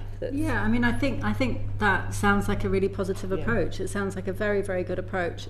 Just coming back to the question before about what might be less desirable to see in a school is activities, very much as Teresa said, where maybe space or time has been created for reading, or books have been provided, but you're not connecting up all of the dots. And if we think about young people and how susceptible they are to their peers and how important that peer-to-peer encouragement can be, and also support as well, there's some really fantastic work showing peer-to-peer support in terms of not just reading for pleasure, but also in terms of proficiency as well. I think that can only be a really good idea. I mean, I don't know that there's any evidence per se about what that looks like, but it absolutely resonates with what we know about what encourages young people to read, having that social aspect. So it seems like a really good idea to me. I think the same can be true in these kind of parent-parent interaction and parent hub type things you were talking about as well, that if you've got people in the community that have different networks and that they know lots of people and they want to be kind of pro this community thing happening, they're the ones that can bring the rest of the community in rather than some kind of top-down person. So it's a similar kind of interaction. Yeah, I mean, we'd add to that from our work with universities and student teachers and from our work with schools. So definitely the kind of peer relationship and interaction and encouraging each other for pupils. But we've also seen it with student teachers. So I work with 45 higher education institutions who have initial teacher training routes, and they nominate student reading for pleasure ambassadors to support their teachers, their student teacher peers, to develop their practice for reading for pleasure. And that has a special space even in that student age group where it's sort of because it's being led by peers, they're able to tune into each other's needs. They're not already set up with this kind of fear of failure in front of their lecturer. You know, I don't know the right answers, I haven't got all the information I need. And they're able to negotiate and develop some really interesting initiatives during their teacher training that support them to embody this pedagogy. So it's a tangent from your question, but it's the peer influence is important one, definitely. It's down. Thanks, Chair. Professor Ricketts, given that we know reading for pleasure drops off at secondary school age in particular, what should secondary schools be doing in order to kind of rekindle that passion for reading in a really effective way? I think there are lots of things that can be done. I think we can see lots of evidence of really good practice in secondary schools. I should say that. I've seen lots of really good practice. I think my approach to, well, I guess I would say two things. From the evidence base, we know more about what motivates primary age children to read and what best practice looks like in motivating primary age children to read than we do about secondary pupils. And what I would caution against is assuming that what works in primary is going to work in secondary. And indeed, there's been some work to try and translate primary practice to secondary, and it hasn't gone all that well, including in our own work. So I guess we need to not assume that what works in primary will work in secondary, but we need to very much take a kind of integrated approach to thinking about what's happening in primary and what's happening through that transition into secondary, and what might be going on for those young people that reading is falling away. There are lots of things that could be at play. So as young people move from primary to secondary school, the kind of challenge that they face in the curriculum and in the reading materials that they encounter very much shift and change. And so you can actually find that some young people who did feel success in their reading and did feel like they were a good reader and could do the reading thing and therefore were going off and reading for pleasure because it was very much part of their identity, can find as they move into secondary, as the challenge shifts, that reading becomes a much more difficult task. And actually we talk about this often in relation to late emerging kind of reading needs. So you can see reading needs emerging in secondary school as the challenge shifts, and that can change that kind of relationship that a young person has with reading. So that could be one part of the story. I guess in thinking about what we might do to support all of that, we need to think a little bit about the whole system that is the pupils, you've got the teachers in that system, you've got the texts in that system, whether they're curricular texts or whether they're kind of extracurricular texts. We need to think about how to bring all of those things together and what the barriers to making that work might be. And when we think about that, we can draw on many decades of research that suggests that reading is an incredibly complex thing to do and also to be willing to do. Motivation to read is a shifting thing, and it's also very complex. And one of the things that I've been very engaged in trying to do in the secondary space is trying to ensure that secondary teachers feel more empowered to work with their young people in relation to reading. And the reason I came to this was working across a huge number of secondary schools, just hearing time and time again, there are lots of kids in our school who don't read as much as we would like, who find reading trickier than we would like. We don't have the confidence, the capacity, the capability that we feel we need. We don't have the knowledge in order to best support them. And one answer to that, and we've talked a bit about this already, is about professional development. I've done a lot of professional development work with teachers for that reason, because one answer to this challenge about young people not being able to read as well as we'd like and not reading as much as we'd like is making sure that the whole workforce understands reading a bit better, and then they will be better positioned to make sure that everybody in their class is engaging with this task. And a really perfect example of that is a kind of initiative that you see in many schools where they say, okay, we want to engage young people with reading more. We want to improve their reading ability across our cohort. We also actually want to increase social capital. We want to do all of these things. What are we going to do? Well, we might put in place an initiative that involves creating space and time in the curriculum for reading, and that's a fantastic thing to do, but you need to make sure that in that time you're very clear about what the goals are, and you're very clear about making sure that every young person in that time and space, in that form group, for example, is actually engaging with that reading activity. So just putting a book in front of someone obviously doesn't mean they will necessarily read, and that's about these things of making sure there's choice, making sure there's different reading activities, making sure the teachers know what to do and know what to look out for if people are not reading and how to engage them in that activity. So there's a lot to think about, but one answer to this question is making sure that our secondary workforce do feel more confident and more capable to support that reading progress. And we have been working with the Department for Education actually to develop some CPD, and what we are seeing is really encouraging. We are seeing that as a result of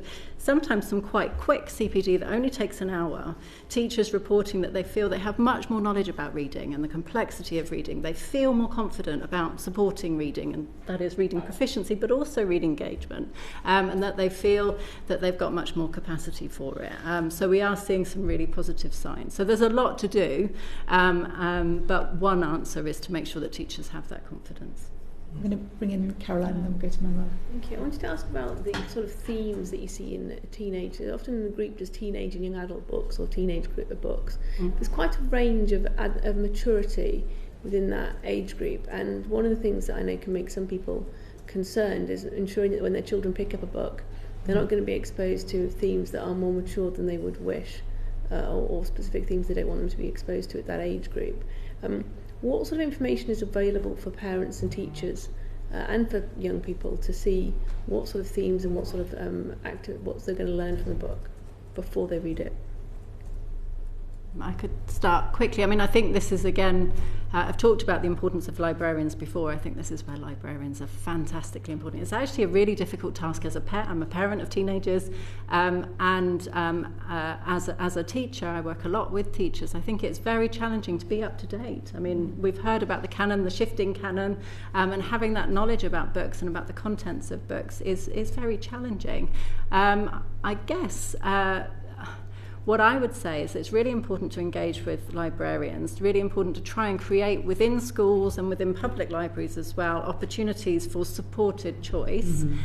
However, I think there's another way of thinking about this, which is that we as parents, as educators, as those who work with young people can talk to them about the content of those books. I guess one of the realities of modern life, especially with the digital world as it is that our young people are going to encounter things that shock them, make them feel upset, that maybe we don't want them to see. That is something that's going to happen to all of them. And so maybe it's more about making sure that we have the lines of communication and those conversations about that material so that we can help to structure that material and reassure our young people as well. So I would say it's actually not trying to stop them from doing it in the first place, but making sure that we're kind of aware of what's going on and that we've got open lines of communication so that we can talk to our young people about any content that they find shocking or disturbing or that they weren't maybe quite ready for. Wouldn't recommend recommended age for reading or anything. You know, we wouldn't do that for the film, would we? I guess we do it for films. I guess it's quite challenging because every child is very different, and what one child is going to find shocking and difficult to encounter is going to be very different. I mean, that's true for all of us as adults as well. So it is quite a difficult thing. I guess we could probably come up with a set of topics that maybe we do think are inappropriate for 12-year-olds, for example, but that's only ever going to be a guideline, and we can never be sure that young people are not going to access the kind of material that we don't want them to access anyway. So I do think it's about shaping that and trying to have age-appropriate conversations with our young people about any content that they encounter in books or elsewhere. Yeah. Great. Manuela. Thank you, Chair. So my question is for Dr. Hendry. Are teachers and other school staff adequately trained and supported to deliver those initiatives that then foster a lifelong love for reading within the school community? And perhaps you can talk about the role of school libraries and school librarians within these, and if not, what more needs to be done? Thank you. I'm sure other people have things to contribute, but to start with, we know from some of our recent research that there is this challenge that Teresa already mentioned in the teaching workforce in the student teacher population in terms of their own knowledge of current contemporary literature, a range of different types of text. So whilst the need to teach or engender reading for pleasure is part of ITT curricula, the focus on assessment for teachers is about really around skills. So although they're being directed to create a culture of reading for pleasure, there's this kind of tension because the teacher standards actually measure specifically whether they're ready to teach systematic synthetic phonics. So there's those kind of tensions going on. So we do work with a lot of ITT providers who are embedding reading for pleasure pedagogy, and yet at the beginning of teacher training we know that students are coming in with this very low knowledge base of texts. So in a study we did recently of nearly 600 student teachers across 10 IT providers, only, I'm just looking at some of my statistics I've got in front of me, 31% of them couldn't name 31% of the students who said they were read frequently in their own time couldn't name a single author for children at the beginning of their teaching practice. So if you can imagine, teacher training routes are often essentially 9 months in a PGCE, so it's very short. To get all of the subject knowledge across the primary curriculum and knowledge of children's literature and reading for pleasure pedagogy is really hard work, but also very significant work. So the teachers the student teachers in those studies also showed that they didn't really have a grasp of what reading for pleasure pedagogy was at the beginning of initial teacher training. And you might say, well, why would they? But again, they were harking back to their own experiences and things like lists of who's read the most or star charts, those kind of their history as readers some time ago in the classroom. So they didn't have a lot that they were coming in to build on. And then, of course, when you're training to teach, you're navigating your university taught content with your school-based experience. And my own research focused on tracking a small number of PGCE students into their first year as teachers, and there's this constant toing and froing, which is borne out by other people's research, between your belief system as a teacher, what your university or other provider is saying is important, what the curriculum is saying is important, then what's actually happening in the school. So there is more work to be done to broker that, and I'm not suggesting it's a simple task for ITT providers, because I've been in that role and had to attempt to do it myself, but there could be some more positive work done around things like the ITAP, the intensive teaching placements that have been introduced in initial teacher training, to use those around reading for pleasure. There's also opportunities with helping mentors and schools to support the students when they're in their schools around reading for pleasure, which I think certainly in the information that I'm aware of have been slightly sidelined in favour of the skills agenda, because the skills agenda is of course very important and you're going to have to demonstrate it in the standards, so it sort of trumps everything in initial teacher education culture. And that's not to say there isn't lots of really great work going on in some of these providers, but there's always that tension, and the thing that's measured is the thing that often wins out in a very small and time-pressed area. Brilliant. Thank you very much, Chair. Such a fascinating session today, and the time's absolutely flown by. I've certainly got advice that I'm going to take back and use on my 4-year-old and 1-year-old. I just want to get into the testing and assessment question a little bit more. Already touched on it quite a bit today. What is the actual impact of testing and assessment in schools on children's ability to read for pleasure? And I'd like to start with Professor Cremin and then Dr. Hendry, and then open it up to everybody else. Thank you. I don't think we have, or I don't know of any studies that have tracked that. So I'm not dealing here with an academic peer-reviewed argument coming to you. But we've worked now with nearly 450 schools across the last 8 years, trying to support them in intentionally planning strategic support for volitional reading, for reading for pleasure. And one of the initial positions that schools often come to us with is that kind of sense of, well, we've got one thing sort of cracked, we know what we're doing, we're delivering the phonics, we've got fidelity to that particular programme or whatever, and then we're pushing through to the SATs, as it were, at the other end. Where are we going to squeeze this in, Teresa? We've come because we want to, because we have some belief that it's going to make a difference, but where's the time? Because the orientation in many schools is to try to deliver what is going to be assessed. Yeah. And so I think it's a challenge for the profession to try to balance developing the skills, which are absolutely essential, and the will, which is also absolutely essential. And I think currently we have a skew between the two. So there is time to teachers, for example, let me give you an example, will say, well, we read aloud. We read aloud every day. We're reading aloud, it's comprehension. We teach and we teach the children to comprehend the text through our read aloud. But we're arguing that there should also be a complementary space for reading aloud, a wide range of different texts as well as stories, that is a relaxed space, is a downtime, is a time when we can initiate as young people the questions we want to discuss, rather than answer Mrs. questions or Sir's questions. So there's that whole tension of balance that I think is really difficult. The other piece, I think, is that the curriculum in terms of English, at least, and in other parts, is quite focused on the entitlement, the national curriculum, what we need to cover. And so this is quite culturally different. This is about facilitating the autonomy of the children in my class to make choices when they go home. So I'm here trying to deliver the history curriculum or cover whatever it is, the science that we've agreed to do in term 2 and I teach year 4, whatever. But at the same time, I'm trying to nurture the children to make choices in their own time this weekend to give themselves that 10 minutes of reading to enjoy, 15 minutes, however much they wish, as it were. And I think those two are in tension with one another. But we do see fabulous journeys of schools as they travel, when they prioritise it. They can actually do this. But it takes determination, it takes what Helen referred to as kind of high levels of professionalism.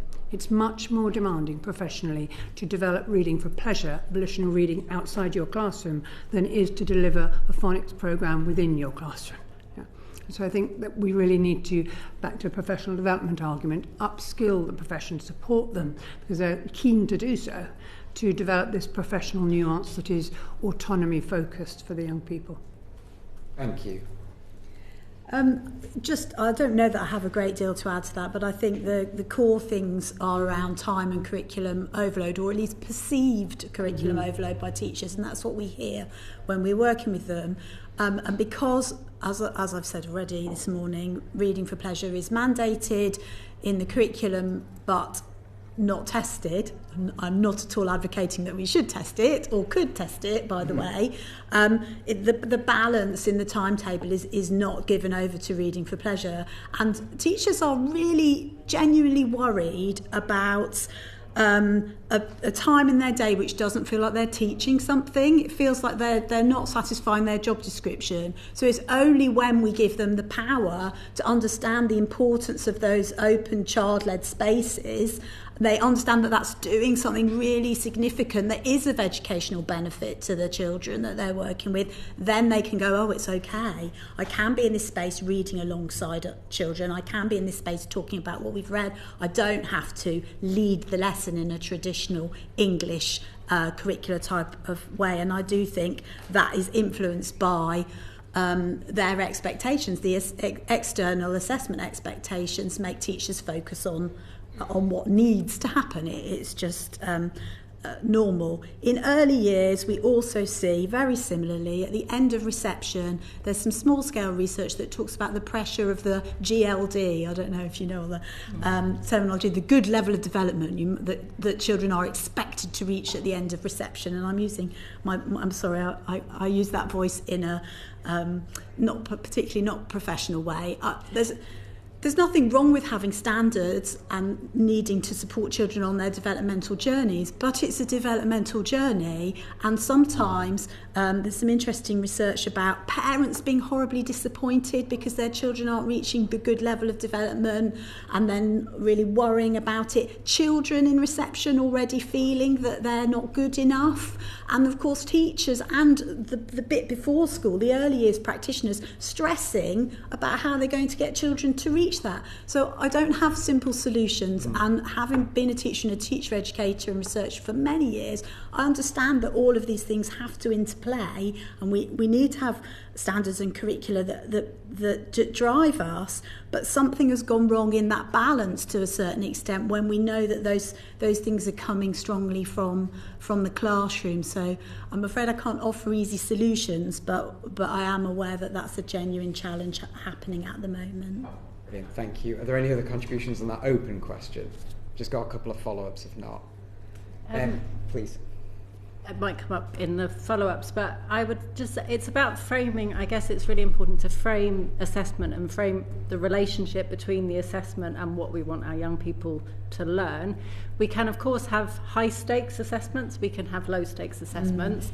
It is really important, of course, that we assess the learning that is happening in schools. That happens all the time and in every classroom, and almost in relation to every kind of unit of work that happens in school. And low stakes assessment is not only important for knowing what young people already know, but also encouraging that learning process. What we know from a lot of psychological research is that kind of testing, and I don't mean high stakes testing, I mean very low stakes formative assessment, is part of the learning process. It helps us to recall and apply the knowledge that we have.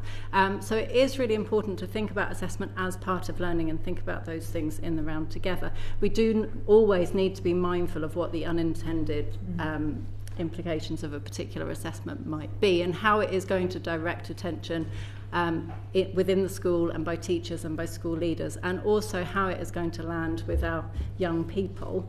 I guess the last thing I'd like to say is we do need to think about what kind of assessment we're talking about. So what we have in education is we have, broadly speaking, two different kinds of assessment. So we've got an assessment that is criterion referenced, and that's what we usually use. We use it as university lecturers. It's used in school to say, okay, well, here's a curriculum target. Have our young people met this target? That's what the phonics screening check does. That's what the Key Stage 2 assessments do. That's what the GCSEs do as well. But then we also have assessments that acknowledge the fact that young people are going to be variable. If we think about reading, if we think about proficiency or reading for pleasure, it's going to be very variable. In terms of proficiency, what we know is that it varies on a roughly a normal distribution, like height and weight, and we need to take that into account. Now, those two things need to be thought about together, because we can't expect all children necessarily to meet a target if the target is set at the average. So not all children are going to be average. So we need to think about those two things together. So we want to know what the kind of minimum required targets are for our young people to make sure that they've met the curriculum aims. but we also want to acknowledge that young people are variable. And it really speaks to what Helen says about those young people's identities as learners, because if they feel they have failed to meet that curriculum target, when really it's just that it was, it's not a bar that should be applied to everybody. That's really important. And obviously the government announced last October that it's going to introduce a new reading test for Year 8 students. I think you welcome that, Professor Ricketts. Would you mind just elaborating on that very briefly? Yeah, very briefly, just to say that in principle, yes. So I've long been advocating in secondary schools that there is a need to go beyond the information that secondary schools already have, to put in place not assessment for assessment's sake, not lots of assessment, just very carefully selected assessments that give them the information that they need to know who amongst their cohort has a reading need and what they need to do to support them. So I do think that a combination of a screening assessment that everybody does alongside a diagnostic assessment that confirms that need and also specifies what that need is and what therefore we should be doing is really, really important. I guess in relation to the Year 8 reading assessment, it's really important just to know, and we don't yet know, what the structure of that assessment is going to be, what the purpose of that assessment is going to be. But in terms of supplementing information about demographics and also about Key Stage 2, which of course is a criterion reference assessment which tells you how young people did in relation to the primary curriculum, English curriculum, something that complements that by saying, is this young person entering into secondary school with a reading need that is going to hamper their ability to access the curriculum? That's a really different question, and it's really important that we do pick those children up, because we can't just pick them up early in primary. So we're doing really good work early in primary, but as I've said, some reading needs do emerge later, so we need to continue to monitor and support reading needs as they move through the school system. So assessment's good, but we need to think very carefully about opportunity costs and what we're doing. Well, as a former maths teacher, I always welcome assessment, but I have to understand how it applies in this context too. Are there any final thoughts about that Year 8 assessment that's getting introduced? No, thank you, Chair. Thank you very much. We've reached the end of our time this morning, but I just wanted to ask a final question. So you've given us an enormously kind of rich and varied amount of information today, and it sets the context really brilliantly for the further evidence sessions that we're holding on this inquiry. In no more than 2 sentences, because we really are out of time, what should the government do to harness all of the information that comes from your research and improve the numbers of children who are choosing to read for pleasure? I'll start with Professor Cremin, but I do need no more than 2 sentences, if that's okay. I would say the government need to support teachers and the wider profession to focus on intentionally, strategically supporting the development of young readers' identities so they develop the choice and habit. And there are multiple ways that can be done, but I think it needs to be a higher profile in an intentional way within the curriculum. And that, just to add, would be learner-led, therefore, pupil-led, autonomy facilitated. Thank you. Dr. Hendry. I think it would be really helpful to offer some more training for early years practitioners around responsive, child-led opportunities for reading for pleasure, and perhaps take a look at the balance in our initial teacher training around reading for pleasure versus skills. Thank you. Dr. Shinskey. I would say first to focus on parental motivation and enjoyment. For example, launching a public campaign about reading for fun, connection, these short daily moments with your child. And also, if we could fund community-based programs that don't just provide books, but provide interactive guidance about how to share books with small children. I'm really glad you said that, because otherwise I was going to. I think I'll pick up on how we're doing phonics really well in primary schools, and I definitely don't want that to go away. But the kind of it sometimes leaves schools feeling they don't have time for other aspects of language and literacy that are really important. So kind of broader oral language and language comprehension activities that I think would be really important. So trying to get primary schools the space and time to kind of do lots of oral language and spoken language activities with children, I think. Yeah. Thank you. I guess then I'll say something slightly different, which is just to say that we need to think about proficiency and reading for pleasure together in an integrated way. I think we're all agreed on that. And that we also need to think about the whole education system and the journey that young people make through that education system, and ensuring that throughout that period they are getting the kind of support that is targeted to their age and to their level of proficiency and engagement. And that we're connecting what's happening with primary school with what's happening in secondary school as well. Thank you very much indeed. If there is anything that you didn't feel you were able to get across to us this morning that you think we should be taking into account, please do write to us afterwards. We'd certainly welcome that very much. But thank you all very, very much for coming to be with us this morning. That brings our evidence session to a close for today. Order, order.